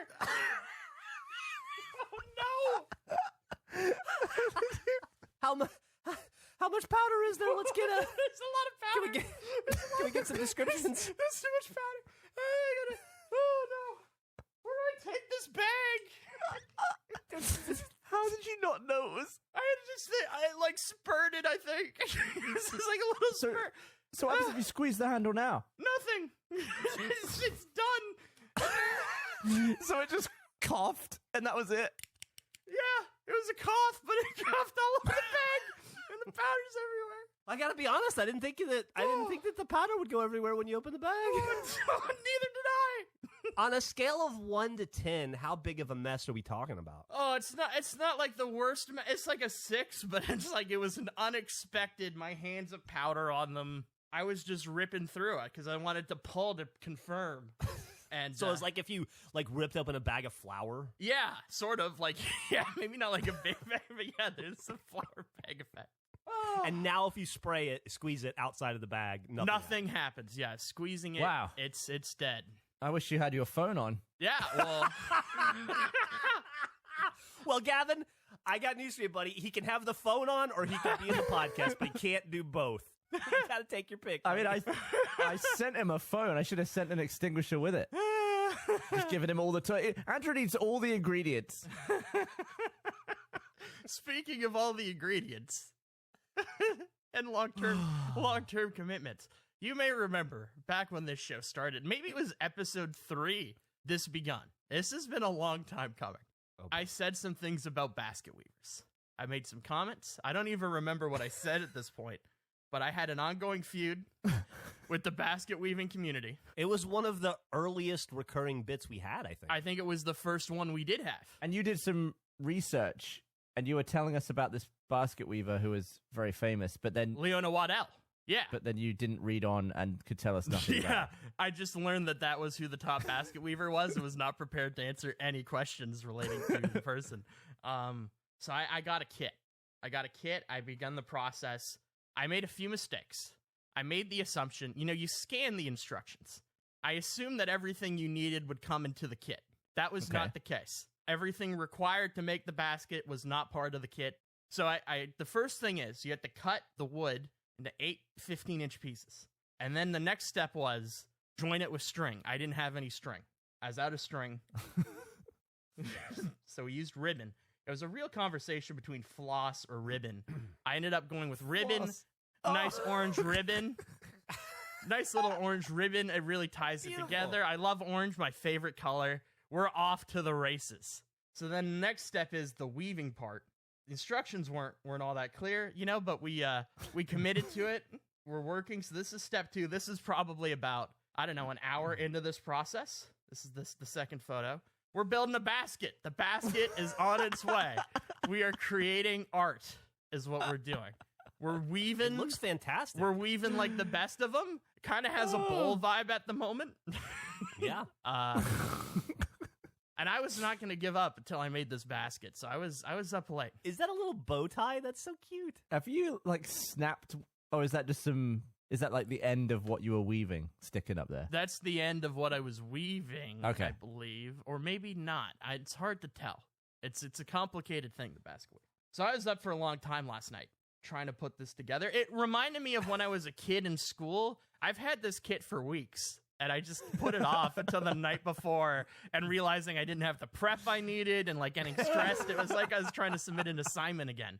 And like how those assignments went, you can see the final product, our basket, is a piece of true art. It's beautiful. We got a basket. I did it, guys. I weaved a basket. Why is it so much more sparse than it was in the second picture? Did you pull out all the... What have you done to it? Okay. You did. You took. You gave up and you just stretched what you'd done. So this is... I can You see accordioned that. it out. Do that to my car. You don't get that past us. So what happened was I didn't like the initial weave.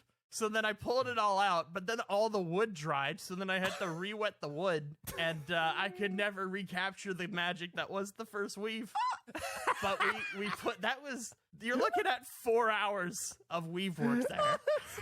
So how do you feel about? I can't. He's gonna be picking raspberries and shit, and then dropping through. Blueberries leaking all over the road. If you could describe that, Jeff, to people listening who can't see this picture, what does that look like? What is it? It looks like a tumbleweed with orange string on it.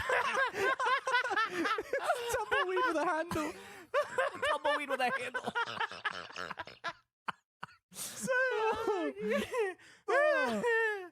It started off so promising. Like that first picture, he's like, oh, he's really, look how even it all is. He's really putting the effort in.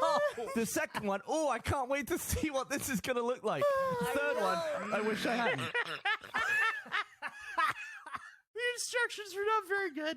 It was very complicated. I tried my best. I'm not an arts and crafts guy. I've never weaved anything. I feel like I need to issue an apology to the basket weaving community. I have been humbled. I respect the craft. I don't think I'm done with baskets. I think a year from now, I'll work on my second basket. But there's even stuff like, if you carry that and walking like to the left of that, you would be stabbing yourself in the leg. Look at all the jagged shit coming out the sides. berry picking is very competitive. I need to be ready. Do me a favor. Save that. Of course. I'm not getting rid of my basket. Are you crazy? We need that. Yeah. What's that above it? Are you going for some gummy bears? What is that? Yeah, it's some gummy bears. Just in case, need to fuel up. Need to do a little fuel up between the weave. Oh, yeah. Got some gummy bears. The instructions brought them right. And this gummy bears. Yeah, and tape measure. It's a frog tape measure.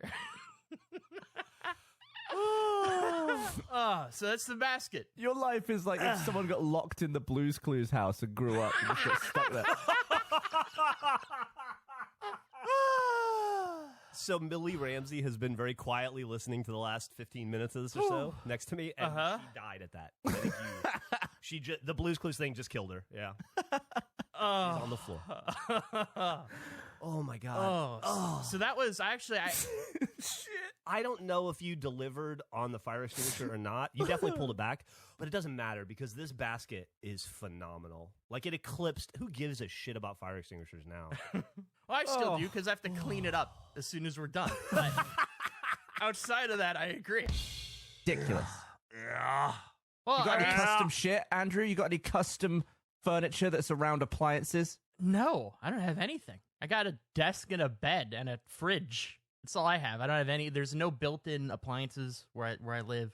It's pretty easy. I think a cool idea would be a desk that had a built-in waffle maker in the desk. Ooh, I have a sauce drawer. That's a pretty cool part of my desk.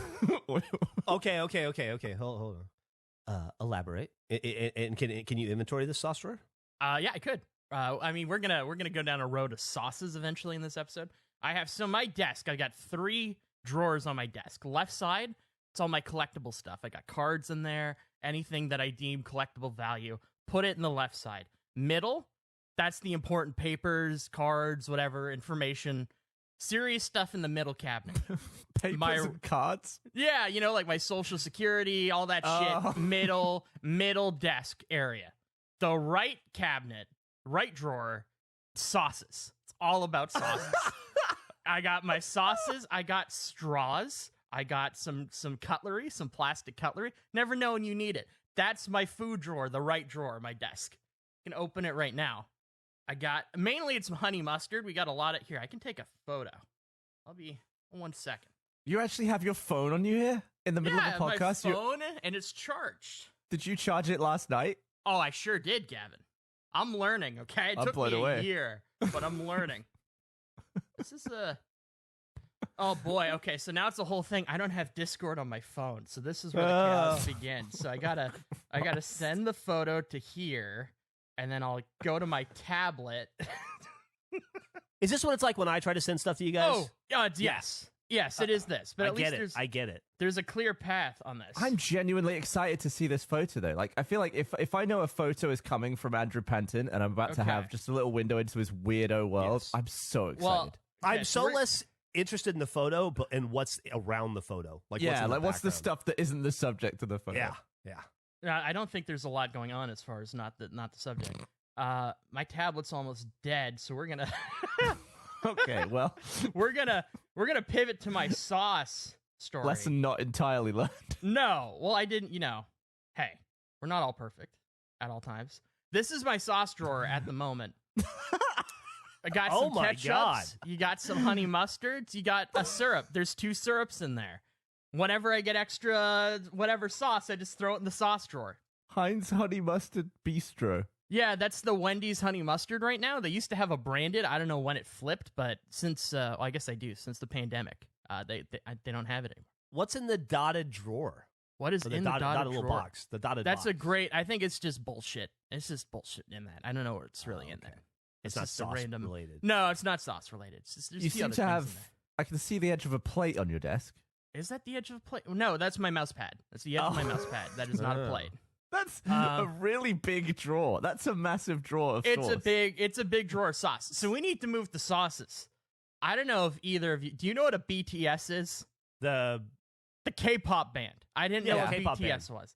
BTS is a K-pop band. They have a McDonald's combo right now, much like the Travis Scott meal. They got a whole nugget. It's a 10-piece nugget meal with fries with 2 sauces that are, I think, new to the company. They've never had these before.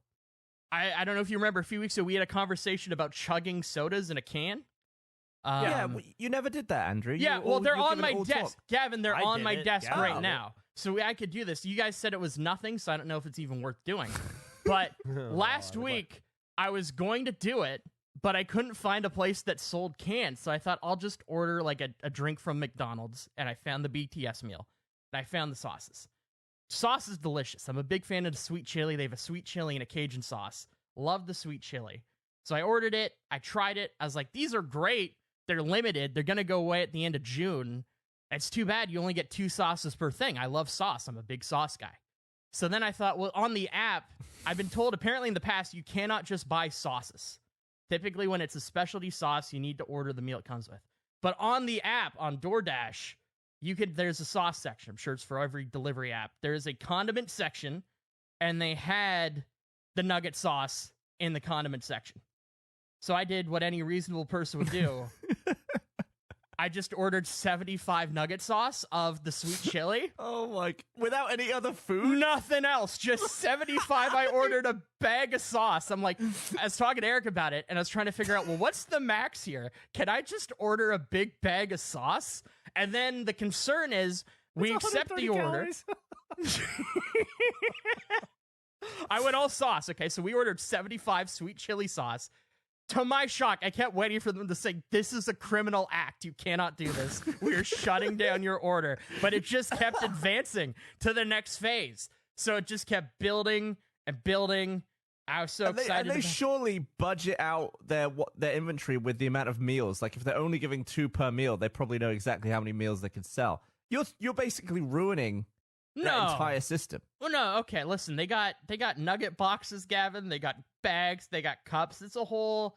There's all sorts of combinations for it. And they're selling the sauce independently. I just enjoy it. So I bought it, honestly expecting it to get canceled. Yeah. But it didn't. Bart arrived, the person who delivered it. And he dropped off. Didn't even get any other food for it. No. Not even just like a cheeseburger. Nope. Not any other food, just 75 sauces. So I now have this bag of sauce in front of me. And I know it's sauce. It's like it's a huge bag, but you don't know, like, sometimes have you ever ordered food from somewhere and they're like, we don't have it, so we replaced it with this? I get that mainly, I guess, like when I ordered the stuff to make the cheese sandwich, the Branston sandwich, they're like, we don't have turkey, so we just threw ham in instead. I was worried that I ended up with a bag of fucking just hot mustard. Nobody wants 75 hot mustard. But they gave me, I'm trying to find the photo of it. They gave me, the bag had the sauce. The bag had the BTS sauce in it. I had 75. They gave it to me. I just had 75 of the sweet chili. So then I thought, well, how far can I push this? So I tried to do a second order. Well, firstly, how much did the 75 cost? Not much. They're 20 cents a container. So it's really cheap to go like buy a surplus of sauces. So I tried to double down on this in the evening. I did a round 2 of sauce orders. I tried to get 100 Cajun sauces and 30 more sweet chili. Really round it out. Have a nice 100 of each. That order was rejected. Well, that would have put you at 105 and 100. Well, I would have had 2 sets. So I would have had, 205 sauces would have been the total. 100 Cajun, 105 sweet chili. Wait, are they 130 calories each? Yeah, I think so. I think so, yes. Yeah. But Gavin, he wasn't planning on eating all 75 at once. No, of course not. Oh, this is the bag. I'm going out of sequence here. So this was the bag I got. This is what 75 sauces in a bag looks like. It was heavier than the McDonald's bag. That's almost 10,000 calories of sauce. You wouldn't know the horror that lies inside that bag. No, I was terrified. Honestly, I thought it could be bullshit. It could be hot mustard. When I opened and saw that, it was like when they opened the briefcase of Pulp Fiction. It was just gold. Oh, it's a pink glow. Because then I did research, and people are fucking selling this for so much money, like the bag and everything. It's worth money. I saw a bid. It was 2 sauces, 1 of each, $10 somebody paid. This is liquid gold. You're looking at my retirement fund right here. I have been on a sauce ordering spree ever since last week. I just keep accumulating sauces. Every time I go to place an order, throw 40 sauces in there. I'm a sauce guy. I'm building a sauce empire. You're a McDonald's sauce profiteering guy now. Yes, I am. What I learned is that Gavin is right. You throw in a little thing. So now I'm ordering the meal with the sauce, and then I throw in, give me 40 nugget sauces, and then they add on to it. That's been a reliable system. They just don't care, though, because sometimes they'll give me 37. Sometimes they'll give me 52. They give no fuck. Sometimes they'll get other sauce on top. I'm just a fucking sauce factory at this point. I'm about a week away from opening my own McDonald's. I hate everything about this. I hate the waste, the plastic waste, the carbon footprint of sending 40 little tiny... It's awful. Everything about this sucks. Do you think that the sauces in your old sauce drawer right now are feeling really fucking confused and abandoned? Well, I was going to replace the whole sauce drawer initially, but now, now when I get a honey mustard, I'm like, I don't need this. Well, are they going in the fridge, or are you just keeping them in the drawer? I'm storing the honey mustards in the drawer. I'm storing the sweet chili sauces and the Cajun in another location. I feel like this is like Animal Crossing turnips. No, they last longer. So I did a little bit of research on that. Okay, There's like a multiple month shelf life for sauces that you can extend if you refrigerate them, but for like standard packaging, it's months long. It's not an imminent thing. I've gotten to the point where I'm trying to build up my sauce empire a little bit. So this was like a creation I made yesterday. Talking about Survivor, I felt like I was in an immunity challenge. It got really shaky on the right side trying to stack this tower up. It's intimidating. So are you now more likely to sell them than eat them? Because otherwise, if you're that's just eating the gold, dilemma. Otherwise. That's the problem. I made the fatal mistake of trying the sweet chili sauce before realizing I was going to build a sauce empire. I fucking love the sauce. I'm a big fan of it. Even if I wanted to sell it, I'm running the risk of eating my entire supply. It's a problem. It's tough to resist. I don't know what I'm going to do with the sauces. From a profitability standpoint, it would be absurd if I didn't try to sell them. But the fucking sweet chili sauce is so good. I don't like the Cajun. I'm not a big fan of the Cajun sauce. Sweet chili is great. Why don't you sell the Cajun sauce to finance your sweet chili empire?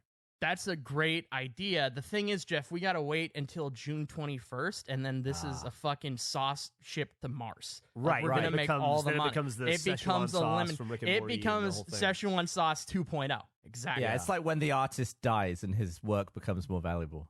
Yeah, it's absolutely correct.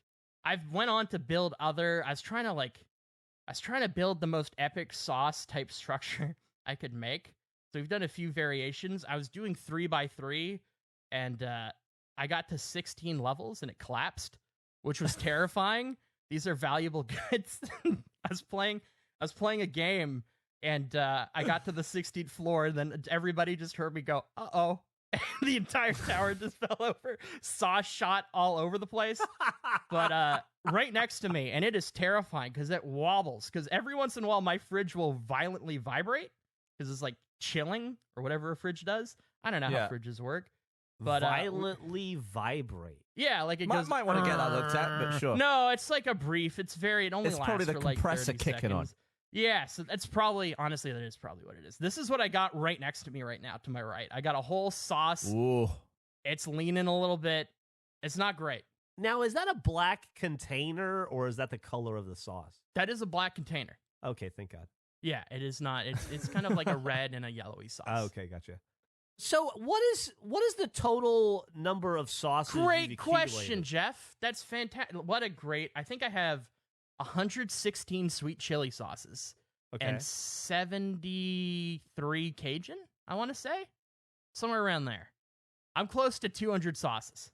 And where are we taking this? Like, what? Do you have an immediate goal? It's sort of like I feel like I'm getting into the early levels of like Bitcoin. I'm just every time I order, I throw some sauce in there. I feel like I'm making penny investments and it's going to really cash out at the end of June. Where are you going to be selling these anyway? You're going to be shipping them across the country? I mean, I could theoretically do that. I mean, eventually. Are they going off island? BTS meal's very popular right now. I can just go outside of McDonald's. You want a BTS meal? I got it right here. What, for the people who are too lazy to go all the way in? What do you mean? No. When they stop selling the sauce, I could be outside of McDonald's and be like, "Oh, you know it's really good with those nuggets?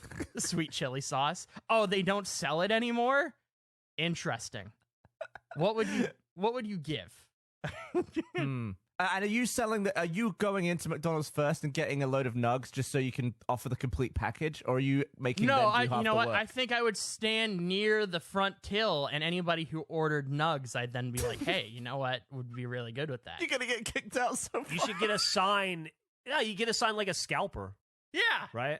Maybe I set up like a lemonade stand outside of the McDonald's and just be like, "Sauces, BTS sauces here." It's great. This is my empire. We're building. You know what you should do in the meantime is while you're building up to that, to help promote people, help to keep the idea of these sauces fresh in people's minds so they don't forget about them. Because, at some point McDonald's they're going to ratchet down the marketing nozzle on this thing. And so, they won't be inundating Canadians with BTS sauces. So you'll have to pick up some of the slack. You've got something going here with this, I'm going to call it sauce art. The stackable sauce art. I could see you I could see an Eiffel Tower coming out of this. I could see a Greek Parthenon. I could see you doing a lot of interesting historical things. I could see you making some pretty cool and impressive art. You put that on TikTok and Instagram. That's just going to help drive people to your sauce business when the time is right. That's a great point. I just feel like BTS is very popular from my understanding, so I don't need to worry about the obscurity of the sauce going away. It's tied to a very large thing. Well, yeah, but if BTS isn't pumping McDonald's connection and McDonald's is no longer pumping the connection, somebody's going to have to be there to put to make that connection. You're going to have to keep that. No, that's fair. I think you should try the sauces, both of you, and just it's a great sauce. People are going to naturally miss this sauce. I got to be honest with you. At no point have I considered or desired to taste these sauces at any point in this conversation. Really? You should. I'm probably going to do it after we finish. You should try the sweet chili. It is a fantastic I had McDonald's sauce. yesterday. I like ketchup. Ketchup is a great condiment. It's the best condiment, It's without a worthless, doubt. though. You can't sell that to people. Can't sell it. No, Heinz is still I going. understand They're that. not stopping anytime. But I don't think you're selling a flavor. I think Andrew got sold on a flavor, but I don't think it matters at all whether it tastes good or not. I think you're selling the BTS thing. So it doesn't matter if I try it and like it. That's fair. I just think I'm saying just as a food experience, which feels fucking dumb to say about a McDonald's. I think you should try it. I'd give the sweet So chili. are you going to hire dealers to flog this stuff after it's gone away, or are you going to be the one out on the stands? That's an interesting thing. I think I'm imagining you like a Heisenberg, Yeah. figure, or like a Jesse. No. I was gonna say, I think I might rewatch The Wire. Is what I'm gonna do, and just take some notes and just like find a good corner and operate off of it. That might be the way. But remember, Walter White got mad at Jesse for trying the product. You That is need to either be true. selling it or eating it, but I don't think both. It's like the number one rule of a drug dealer is you can't get high in your own supply. Yeah, and it is. I got to be honest with you, Andrew. I feel like you're high right now.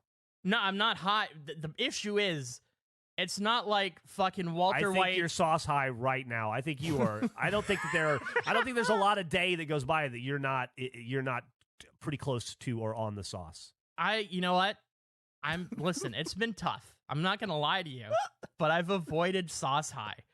I don't know if there's a movie called Win It All, and the premise is like this guy gets a bag of money and he just has to hold it and not think about it, and he can't resist using it to gamble. That's how I feel about this sauce. I need to put it in like a duffel bag and throw it in a closet and just pretend it doesn't exist for the next month. You need to hide it under the insulation in where you like your washer and dryer.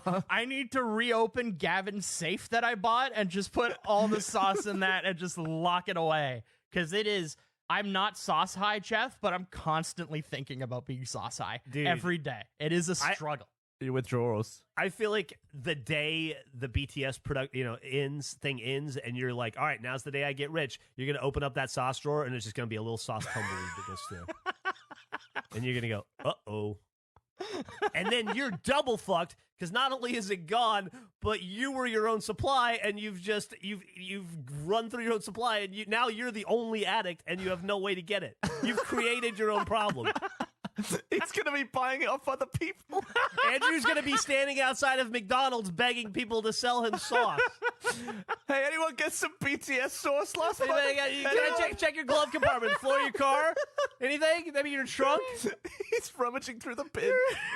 When was the last time you ate McDonald's? You're right. I'm the person I'm selling to is me. I'm the person. No, this is a whole new perspective. Maybe I just enjoy the sauces and view it as a savings compared to what I'd be spending on the resale market. I don't know what I'm going to do. But yeah, I'm a sauce guy. We got a lot of sauces going on. Oh, that's funny as hell. Yeah. Every week you have a new lifestyle change. I was going to bring it up last week, and then Jeff just randomly ended the show in the last act. So, like, literally, as soon as we stopped recording, I said to Eric, like, I have this dumb thing lined up with all these sauces. Should I just do this? And then I've become obsessed. I'm a sauce guy. I'm creating an empire. It's going to be great. June 21st is going to be an exciting time. I'm willing to give up 1% of the triangle. I want to take 32% of the podcast and split the remaining percent equally between Eric and Nick. I think that's a great idea. If I gave you my sauce, Gavin, could I just buy your shares? Could I become the majority owner? Yeah, my percentage of face is totally for sale. I'm willing to trade any amount of it, to be honest. I'll take the sauce. Okay. It's a lot. Hey, the sauce is valuable. Like, more valuable than I anticipated. Market value is up. The sauce is no longer available. Can no longer get it in McDonald's outside of Korea. I think those are standard sauces there. Have you made any sales? Have not made any sales. I made an alliance with Nick. We've officially formed a sauce alliance, and I've been searching. I've been tapping into the market, Gavin. I've been asking around. I don't know if you saw this, but I reached out. I asked McDonald's if they would be interested in buying the sauces. So immediately, day one, you're trying to sell it all back to the place that made it. Yeah, well, I figured, it was a big hit for them. They could use the sauce. They could use some additional sauces. I'm sure a lot of people are saying they couldn't get them. They're running low. I mean, surely surely Burger King wants it more than McDonald's. McDonald's can just make more. Well, that's what you're, well, listen, they need to make it, though. They need to ship it. They need to distribute it. I'm ready to go. I got my sauce tower set. I'm ready. That was my idea. I just didn't know. I was curious how they'd reply. I just wanted to see what McDonald's would do. And what did they say? So I tweeted, "Hi, McDonald's," and I included McDonald's Canada. You got to cover all your bases. Now that the BTS meal is gone, I hear you could use some sauce. I'm an honorable man simply looking to unload an empire in exchange for my liquid gold. How about free nuggets for the rest of the year? I eagerly await your response. Hashtag the sauce boss, which I didn't know, I guess, is the nickname of the epic mealtime guy. And people That's got mad about Harley. that. Yeah. I didn't know that. He liked a tweet relating to somebody calling him awesome in exchange for that. So then McDonald's America, quiet. McDonald's Canada, wild response. Quick mass. Wow. 81 sauces with eyes. Is that right? Have you verified? It's I can verify it's more than 81. I don't know where 81 came from. Well, I assume they counted the length, the width, and the height. It's basic volume. It's way more than that. We got a 405 sauce thing. I was kind of disappointed, to be honest. And they did another tweet that they acknowledged it was 405. Oh, they just it's just terrible maths. Yeah, they did a second one where they're like 405. They're just wildly wrong. They did say quick math. That's true. Correct math. And it's also they're not a math company. They make nuggets and burgers. I don't expect a lot from them. But no response. Company. So then I followed up. I extended my offer. I gave an even bigger offer for my second go around. Did a second tweet the following day, informing McDonald's that our exclusive negotiating window is now closed. I respect you. So I can't even read this. I respect you, so the offer stands. I respect you, so the offer stands, but Big Sauce doesn't wait. The sauce game is ongoing. You cannot pause for the sauce game. I now kindly extend my BTS sauce empire for free nuggets offer to Wendy's and Burger King. Don't sleep on this chance at liquid gold. Hashtag clear eyes, full sauce, can't lose. I have stacked my nugget containers and one of the drink things I got. I forgot. So they didn't reply to this. So I don't know if they're probably having business meetings. They're probably trying to work out a counter offer, I assume. I've yet to hear back from Wendy's, Burger King, or McDonald's America. But I forgot to mention this, and just talking about this brings this up. The first day the sauce ended, the BTS sauce expired, the deal. Or not the deal, but their offering of it. The 21st. I woke up. I went downstairs. I walked outside. I had a bag of McDonald's at my front door. Just a bag. Yeah. So I was like, what is this? I didn't order this. So I pulled it in. I looked at it. It came from the night before. It was placed at 10:36 p.m., or that's when the receipt was printed. It was delivered to my front door using one of the delivery apps, but not one I use. A different delivery app delivered it to my door, which then, so there's two scenarios in my mind. Either the McDonald's hates me for all the sauce orders, and as a source of revenge, they waited until the evening of the final day that the sauce was available and sent me either fucked with, the order was a medium fries, a large fries, a BLT quarter pounder, and that was, and a soda, a medium soda. So either I feel like they sent it to me and they fucked with me, they did something to the soda and just thinking they'll think free food and they'll have it, or I have had so many McDonald's orders recently that the driver just assumed I was the person who placed it. They just delivered it there. But it's a different app. But I had rogue McDonald's showed. I felt like it was like a warning. It was a threat or a declaration of war. I did not see that when I sent those tweets out. Interesting that that's how you view it, and not as a peace offering from McDonald's to you. Here are some other fine products we offer that you might enjoy. I feel like a peace offering would be more sauce. Or I was going to say, I think that would be the true peace offering. I don't think a burger that looked gross and 2 orders of fries. Now you're insulting them and they're offering. It was a gross burger. Andrew, I think you're slightly overwhelmed. I think you're in all kinds of directions at once. I don't think you truly know what you want to do with this sauce. I agree. Well, I don't. It's worth a lot, though. It's I sent you the listing of $100 for one sauce of each, and the container in a bag. So what was that? Was that the packaging, or was that the actual sauce? That was everything. It was, I think, 2 sauce containers, and it was the nugget box. The listing I shared that was $100. Have you been drinking heavily recently, or taking any kind of medication or drugs? No. Are you on any heroin or any kind of mind altering drugs right now? No, I'm straight edge, Jeff. There's no way you could have gotten hammered or did some black tar heroin and ordered it yourself? No, because it's not even an app I use. It was a different delivery system than I would ever use. They don't even have my address for the other one. So I honestly think what most likely happened is they saw McDonald's order this building and just took it to my door. But my door is so hard to find. Like, it's impressive that it reached me out of all the places. I it could love go. that you describe your door like it's magic and it exists in the Harry Potter universe, and you have to walk by it at a certain time of day or do an incantation to discover it. He has the sewing machine towards the wall at the right angle. Right? Yeah, right. And We've talked about doing a bathtub race thing at some point, Jeff. If you are ever where I live, I will not give you instructions. I'll just tell you the address of my building, and we'll see how long it takes you to find my door. It is not okay, easy. well, Gavin, you're involved with that too, buddy. Challenge accepted. All right, that sounds awesome. And I got news for you. We're definitely going to do the bathtub race, but there's another reason we might end up in Canada for face down the road. And so Really? There's two possibilities in the next year that could bring us to your wonderful, fine island. I didn't to the island specifically, not even just general. Well, Canada. to the These are country, but both- if I'm going to go to the country, I'm going to make the Okay. additional effort to go to your home turf. This is exciting. I haven't heard what the other possible. Is it too far out to talk about? I'm guessing. I just it'd be more fun for me not to tell you.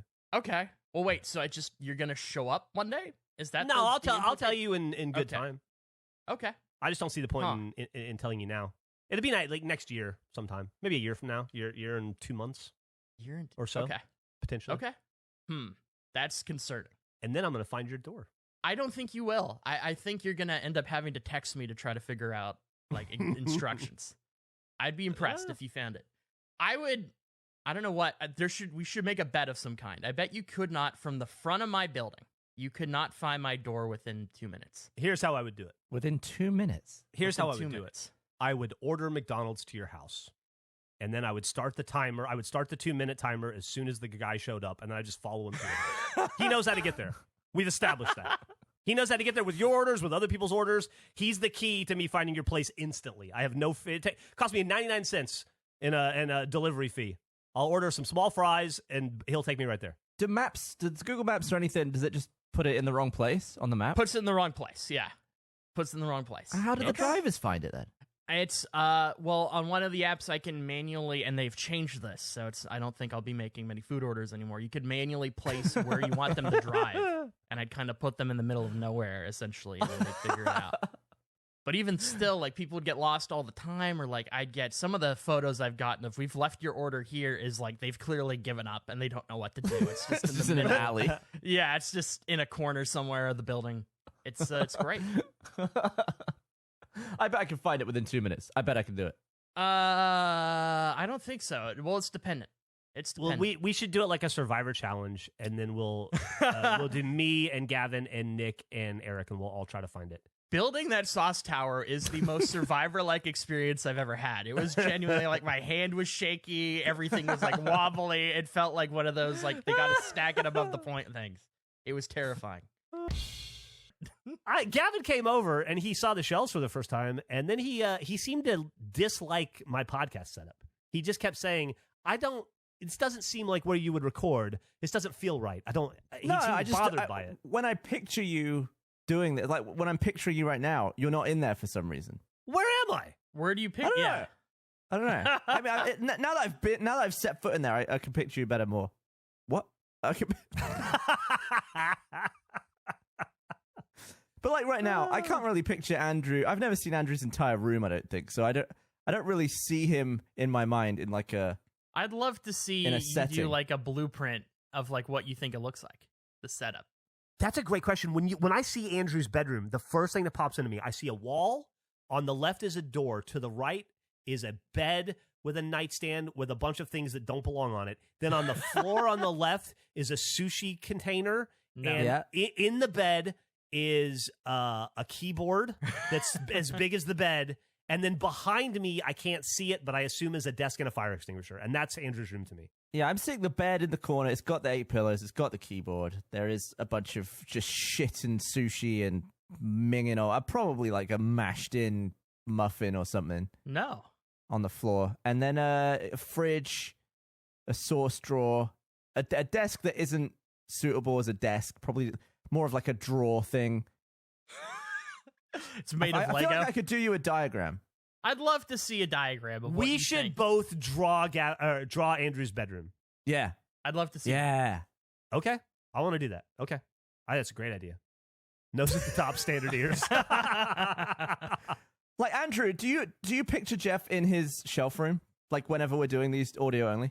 I picture Jeff as just purely in a room of shelves. I only see shelves. There's nothing else in the room. There's no He door. records from an IKEA. Yeah, it's sort of like the end of Interstellar, where we're leaning in Interstellar, but like the bookshelf thing, like going down, that's just all I see. It's just shelving everywhere, is how I imagine Jeff set up. And he's just looking between the books at just different piles of shit. Yeah, exactly. Yeah, that's what I see. It's all just left socks and turds. Here, this is what you would see. That's a lot less interesting than what I imagined. It looks like Yeah, a nice I'm sorry space. that there's. I just picked up all my left socks off the floor, unfortunately. All right, so Andrew, if we both draw your room, could you Right. then turn around in your share and take a picture of it for Sure. next week or something, so we can cross-reference? Yeah, I could do that. Okay. I could do that. So our homework is that we'll both draw a schematic of your bedroom. Now, can you give us any instruction? Like, obviously, like the nose at the top, standard ears, which were actually very good instructions, I thought. Okay. Can you give us any tips on the room? Yeah, you're in? okay, you want me to explain the layout? Kind of like the key landmarks Well, of the room? Don't give too much away, but just like something that needs to be in there that you think we'll Like never get. for instance, how many Okay. doors are in the room? 3 doors. How many? You said 3. I have So 3 bedroom, doors. bathroom, and closet. I don't have 4 doors, I guess, technically, if you want to. Well, there could be a What? door there. There could hypothetically be a door. There isn't a door, but there could be a door to that space. There's 3. There's 3 Now I'm just doors. I'm Okay. imagining something out of Monsters Inc. Door at the front. Door at the front left. Door at the front right. Wait. So, okay, so say we're drawing this from the perspective of if you had a webcam. Okay. Yeah. Are there 4 doors in the view? I don't think you'd see any of the doors in the view if I had a webcam. If I had a webcam, yeah, I don't think you'd see any of the. You might, well, Okay. maybe there's like Okay, one. no doors. How many windows are in the room? Does it? Oh my god! Well, technically 2. Technically 2. And how many can we see from there? Like if we're trying to match Jeff's picture. I'm trying to figure out what the range would be of the webcam of what would be. You'd maybe see like half a window. Window at the back, okay? Door to the front. Well, not too far to the back. Door to the front. Standard mean the doors. front? Well, I don't know. I'm giving instructions. You wanted me to not be specific. Door to the front. Door at the top. Standard doors to the side. Everything you're doing is making it worse. So the door is behind where the camera would be. One of the doors, is I behind thought the camera. the camera was against the desk, which was against the wall where the window is. No, the wall. So the What camera. shape is this room? How many walls do you have? Well, 1, 2. It's a 4. It's a standard. It's a regulation 4-walled room. Okay, a It's 4 standard walls. box. Regulation. But Standard somehow box. 4 doors on 1 wall. There's a door on every wall but 1. Okay. We got multiple doors. So we're looking at the wall without doors. Yeah, you'd see the door without walls. The what? The wall without doors. Okay. Yeah, you know what I mean. Yeah, just wall at the back, wall back. This is like the end of Interstellar. Is your what's at the end of your bed on the other side? Like your bed, it goes up against the wall, and then if you were like to scoot off of the front of it, I've just fully moved into the McDonald's and I don't want to admit it. I'm just Where's the ball creating a pit? space. where's the ball pit? It's to the back, obviously, back left. What if? Oh, we're never going to find his damn apartment with his own instructions. We can't even find where he's in his own room. Jesus Christ! Well, you want me to be vague? I could give very detailed instructions, but you gotta kind of figure out where things are. Okay. All right. Doors If at you the feel top. like we've got all the instructions. What? Doors at the top. Where do the All doors doors go? are at the top. They're all at the Where do front. the doors go? Where do they lead? What do you mean Yeah. by that? What do you mean they're at the top? The Yeah, top they're of at the what? top. Well, the top of the, if you're doing a space, doors at the top. Dude, Doors that at makes the top. no sense. Like they're not on the floor? What do you mean? Ceiling doors? No, I'm doing it under the system of nose at the top, doors at the top, Oh. Okay. doors at the top. And then standard windows. Standard window. Well, it's a pretty. No, I think one of them is not a standard window. Is a window in a door a window, or is it just a door that has a window? Yeah, I've had dreams Does that it made more count? sense like this. So one of your doors has a window in it? Yeah, one of the doors has a window in it. So I don't Is know it an if to count that. external door? Does it go outside the house? Yes, it does. Oh, okay. So you have a door. Thank you. This actually helps. So you have a door to your bathroom, a door to the interior of your house, and then Yes. an exterior door. That is correct. I had no idea you had an exterior door from your I have bedroom. I have an exterior door. Well, it doesn't. It doesn't lead to. I can't just. I have a very limited space I can go to. And where are we on the appliances in there? Do we have the Keurig in there still? We have the Keurig in there. The waffle maker's in my kitchen now. I made a waffle recently, actually. It's very good. So yeah, where's the piss lady in reference to this? She's to Yeah, the left. which window? She's Okay. to the left. Yeah. Did you see her through the window in the door or through the non-standard wall Great window? question. It was the door window. Door window. Okay. Yeah. Wow. I'd never used the window. This has changed. This has changed the geography of your bedroom for me. I will say, I had a brief moment. I bought an ice cream maker at like 12:20 a.m. I just like, I want to make ice cream. I bought one, and then I went through and I thought I could put it on the other end table, so I could have a Keurig to the right and an ice cream maker to the left. I have a fridge. I could store what I needed. And then I realized I don't know how ice cream is made. Ice cream goes in the freezer. Yeah, well, I could move it downstairs, but if I could just want like a little cone, like a cone for me, make a little small batch. I don't know how ice cream works. I realized it's a lot of effort. I thought you just poured milk and like some chocolate and stuff, and You got to like churn it up, haven't you? Well, it's like a whole it's a whole process. So it's Are you doing like an old timey one? No, I Googled what is the best ice cream maker, and then I found it on Amazon, and it was pretty cheap, so I bought it. And then I returned it, or I canceled my order like an hour later, because I realized that's not a life I want to live. I'm not fully committed to the amount of effort it would take to properly use that thing. That's fair. Can we extend just to like anyone who's listening to this? I'd love to see your blueprints of what I described, and maybe we that's could a find great like the idea. closest one. If people could send in what they think based on the instructions, how it looks, and we'll I value. might have to draw it from the top down. I'm done. I'm doing top Oh, down. obviously it's top down. Yeah. What way Yeah. did you imagine it being drawn? I always assumed it was top down. I imagine like a blueprint. Yeah, well, I was just gonna draw it from like what Jeff's picture looks like. I was just gonna draw you. Oh, that would be weird. I think that's a strange way to apparently do it it. would. There's no doors over there. or Yeah, anything. it would be a very boring view if you did that. I think you should do it top down, doors at the top, standard doors. Two of them are standard. One of them has a window in it. That's the exterior one. Okay, so so for the final piece of information I need, if we're drawing top down, Okay. where is your desk? If I'm looking top down. Desk at the top. Where's What? your bed?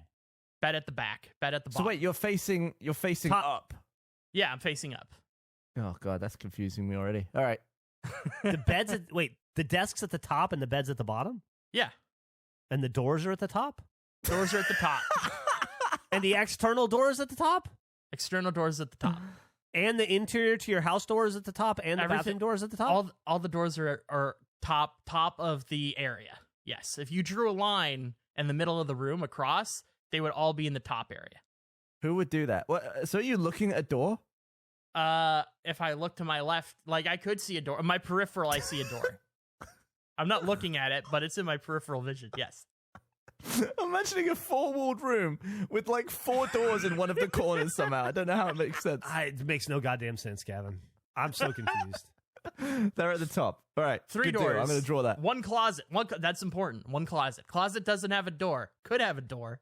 You could put a door there. But it Now, doesn't. is the closet, if we're looking at the top, at the wall of doors, you have an entire wall that's just doors. And then, No. so is the closet to the left or the right? There's only one door per wall. They're just all at the top. Okay. Wait, as well. Though, okay. You went into your closet to What avoid does the that smoke mean? getting in the fire, the smoke alarm, but it doesn't have a door. No, it's a walk-in closet. It's a little walk-in closet with no door.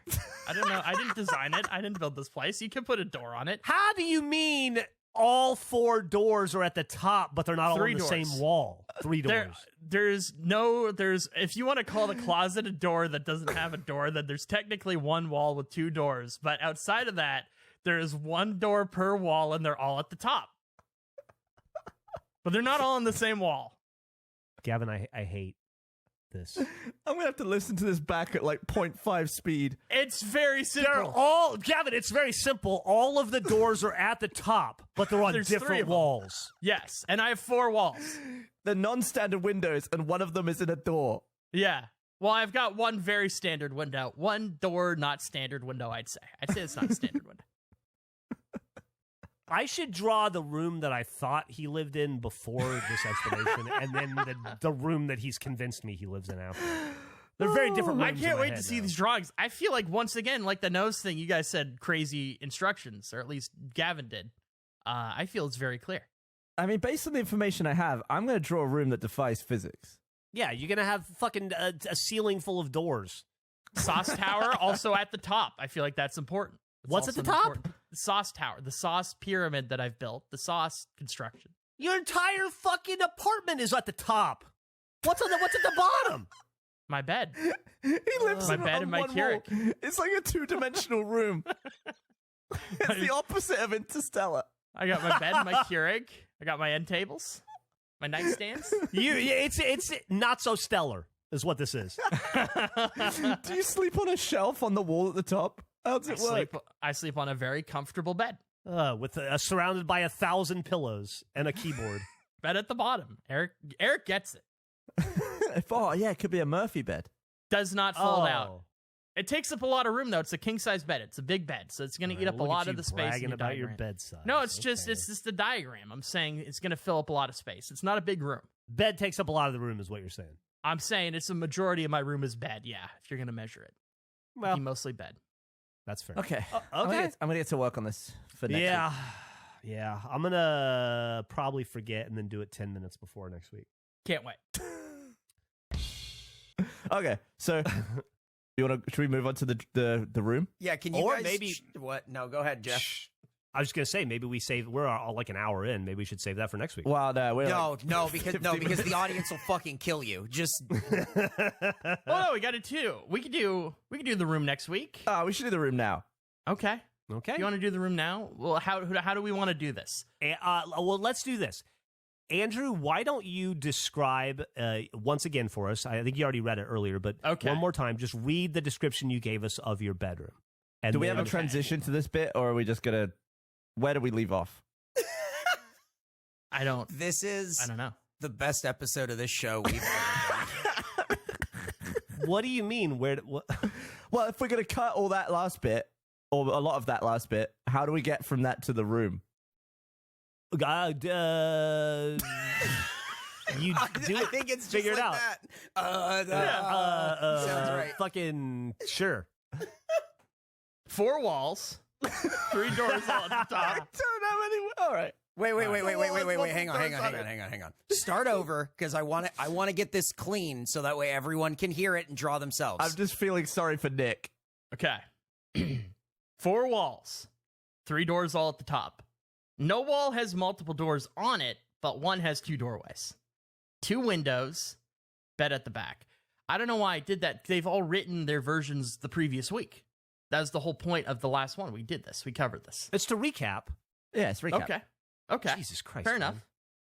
Well, Eric just said it was for people to write. He wanted it clean so people could continue. The Follow whole along. reason we're doing this, if you didn't listen last week, is because we've been hearing about the mystery that is Andrew Pantons' room for 57, 58, 59 episodes now. And so we had the idea last episode to draw like a top-down view of what we think Andrew's room looks like. And so those are the instructions he gave us.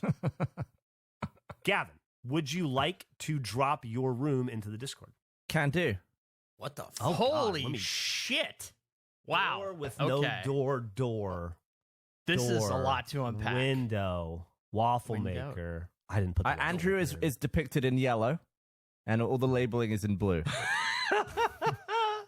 door. Piss gotta- collection. Oh, I didn't know he had a Canadian piss flag. collection. I assume. I mean, he is Piss Boy. We haven't really covered like what he does after he's looked at piss, but I thought maybe, yeah, the sushi box, yeah, Eric, and the fire extinguisher, waffle maker, and you got the tumbleweed with a handle in the top left. Oh my god! First off, should we ask Andrew what he thinks, how close it is, or should we show mine and then do both of them Yeah, at I once? think we should show you. Well, I assume Andrew would have also drawn the actual room to compare ours to, No, why would I draw the room? so we know what the so we So know we're what it close. is. I took a video of the room. I did a video of the room, and I nice. have a blueprint of what the space looks like. Jeff's I used a tool, an architectural design tool. I like the doors open into each other. They do. So at the top, you've got the door leading into the rest of the house, where I assume other people live. Immediately to the right of that is a desk with a fire extinguisher with a microphone attached to it, next to a mini frizz. All the way to the right is the door to the shitter. That's where you go and you do your shits and your baths. Then down that wall is a hole where a closet is, where you make your hot dogs. He said most of the room is bed, so I tried to make the bed as large as possible. Don't want to forget the Casio keyboard. Put the 8 pillows on. Didn't have room for the waffle maker, but we haven't talked about waffles in a while. I included the Pam and the Keurig just in case on the nightstand. Oh, on the other side, you have a sushi box, because I also wanted to be sure to include that. On the left wall, you've got a window. From that window, you can look to the right and see McDonald's and ladies peeing. Sightline to pee lady. Further up that door is the outside door, which opens up. Well, it opens in, but it goes straight to McDonald's and urine. How close was I? How close was Gavin, Andrew? I gotta know. I can't believe how similar these are, and also the level of effort. Like, I obviously spent the time doing it in the drawing. Jeff spent the time getting hold of an architectural tool and real images and the big keyboard. They're so similar. I love it. They're so similar. I don't so know how similar. to. I don't know how to measure who's more correct. Like, the level of detail in both is fantastic. I'm gonna drop the blueprint first of just the space, and then I will do the video of the room. So this is pulled. That's just really small. That's the tiniest. Yeah, that's unfortunate. That did not work out very well. We will move to the video. I don't. Eric asked Why him is to that make so it small? smaller. I don't Did know. that come from your phone? Is that what it does to videos? as well? That came from my computer. I did that. What's the before we did the resolution? 12 by 8. It was a screen grab. You sent us a 14 pixel image. We gotta put that in all of its size and glory on the Instagram. Oh my Here's god! the video.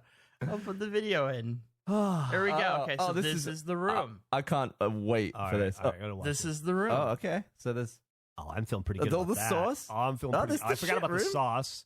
there's that. Oh my god! I fucking nailed it! I'm so Jeff, you close! got it. I got it 100%! I got it perfect! I nailed it perfect! I didn't miss anything! Jeff's done it, I think, with that. Now, Oh! but here's some discrepancy in Jeff's drawing. The sushi container was by the fridge. That's where the sushi fall Okay, fine. happened. I bet there's been a sushi Other container side there of at the some room. point, though. Nah, I don't know about that. Neither of us got the chest of drawers. No, I didn't do that. I forgot about that. Where are all the pillows? I feel like I've been lied to. Oh no, the pillows. Okay, so the pillows are behind the bed at this point. I think. Oh, Let's look where's at the video. Where's Jeff the even fridge? got the sight line to the piss. That was a guess, dude. That was a total guess. You've nailed that. I can't believe it. Where's the mini fridge? Am I missing it? It is the sauce container. It's so I got that right too. It's under the. Oh my Yeah. fucking Yep. god! Mm-hmm. Yeah, I think we both got the fridge position, did we? Gavin's is more correct, I'd say, as far as the fridge position. But your Sure. door is off. My door yeah. is off. Way off. My window behind the bed is off. Yeah, no, Jeff definitely wins. There's no this. Canadian flag like I was hoping. No. You know what this means? This means I speak full Panton. I'm fully fluent in Andrew. I'm like the Andrew whisperer.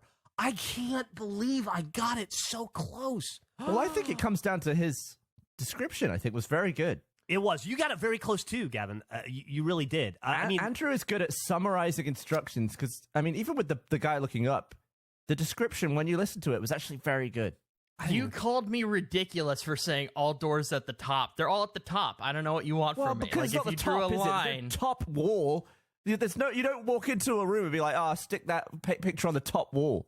If you look at this diagram, though, you would say the top is where I said it was. If you cut it down the middle. I'd say the back.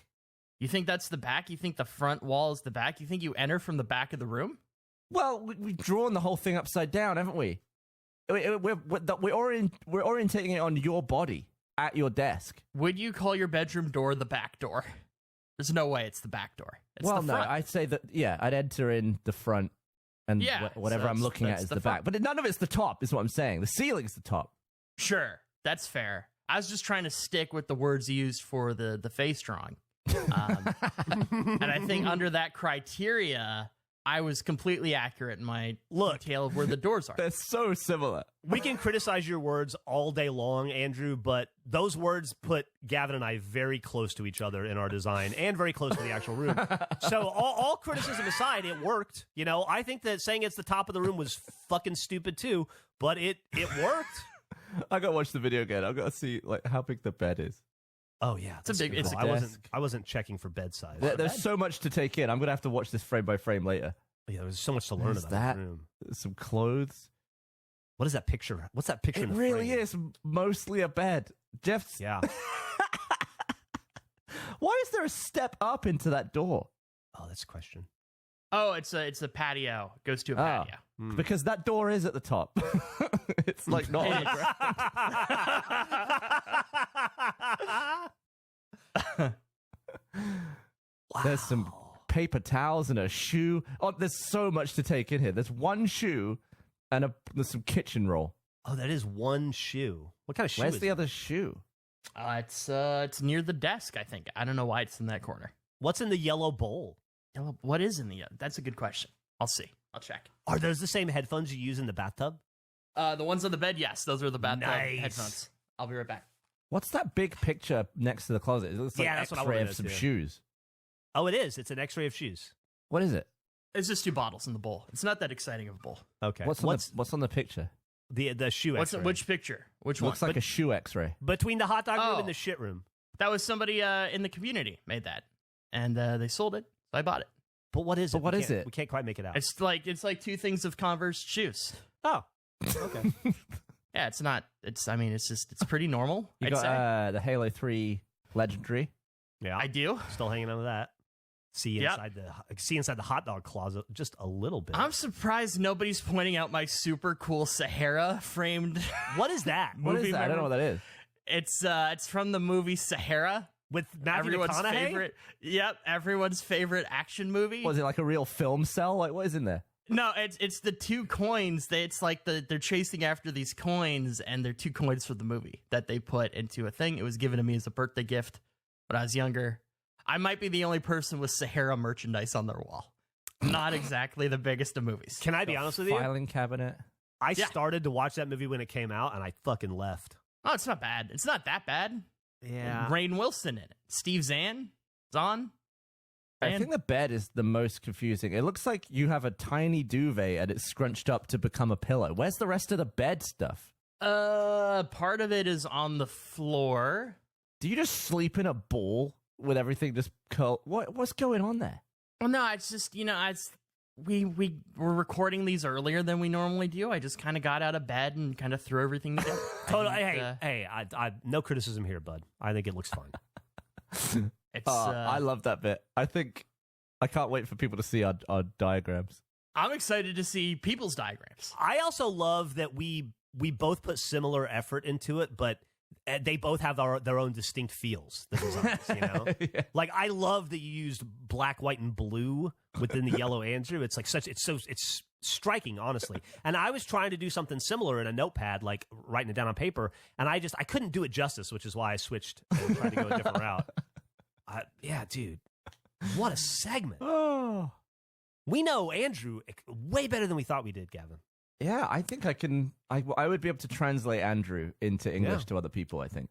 I think you could. Yeah. I think I just speak English based on the fact you both got it, and I think we'll see with other people's drawings. Like, once again, when we did the face thing, Jeff fucking did terrible in all of his drawings. Everyone else in the community nailed it. So I think, do you think people have people in the community?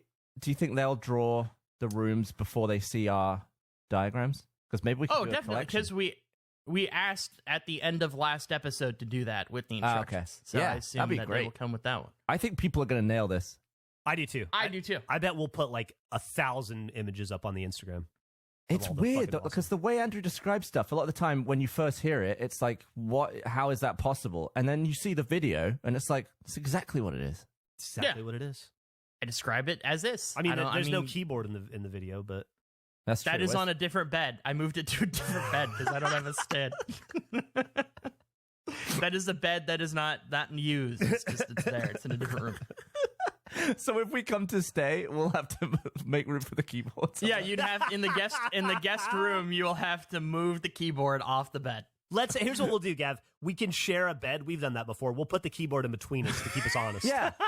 Can we do that when we come to stay, Andrew? Can we sleep on either side of the keyboard? Oh, you are welcome to sleep on either side of the keyboard. I would love to do an episode of Face from all of us inside your bedroom. Oh, we've got to do it. Next bathtub race. Yes. Next bathtub race. And obviously, we got to give ourselves an hour and a half to find the place. Oh, right. Yeah, there'll be that race, too. All right. All right. I think we should end this one. That was a jam-packed fucking episode. That being said, I'm sure when it's all said and done, I'm sure it'll be a hilarious product that the comment leavers will find hilarious. Hopefully. They've been, the comment leavers have been sending in their diagrams of the room. They have. Some of them have been shockingly good. We've already dealt with that recording-wise, but they're pretty accurate, some of them. I saw one that was more accurate than mine. It was like perfect in every way, which was phenomenal. I mean, you guys get extra points. Like, you were attempting to place things like the sushi container and all that. I think there's one I saw where it like nailed the rooms and everything, but they didn't really predict. The sushi container seems to be the thing that throws people. They do not know where to place that in the overall room. Where was that? That was in front of the fridge. That was next to the fridge, and people are putting it on the other side. Oh, I think that's where I put it, isn't it? I think you did. I think you were in the group that put it on the other side. I did, trying to go to my bathroom. Nick just said, didn't you trip on one in the bathroom? No, it wasn't in the bathroom. It was on the way. I was going to the bathroom. I just got AirPods. I was very excited. It was late at night, and I stepped on a plastic container. Took fall. Hard fall. Maybe the hardest fall of my life. I'm impressed that it was a great landing. It was like a stuntman landing, square on the shoulders. Could not figure out why my back was sore though the next day. But I had a point. I don't know what my point was. I've lost. I was talking about sushi containers. How close are we to marathon at this point? Oh, not close. Not close. We keep re-aggravating. Keep getting injuries.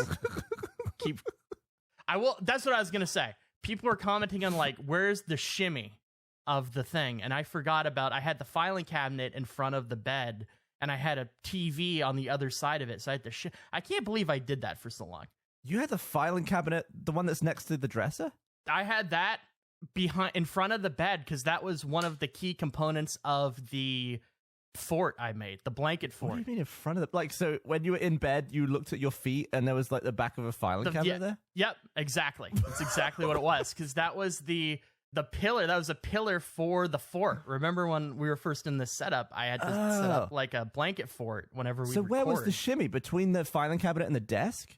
No, it was to the wall. So I put I have a 50-inch TV I'm no longer using. That's like an old and it's bulky, but I was playing PS2 and it was the only thing that it would work with. So I pulled it out and I just put it on the floor across from, there's a little wall between the closet and the bathroom, and it was there, but it was lined up with the filing cabinet. So I had to shimmy past that whenever I needed to go by. It was annoying, but I forgot all about it.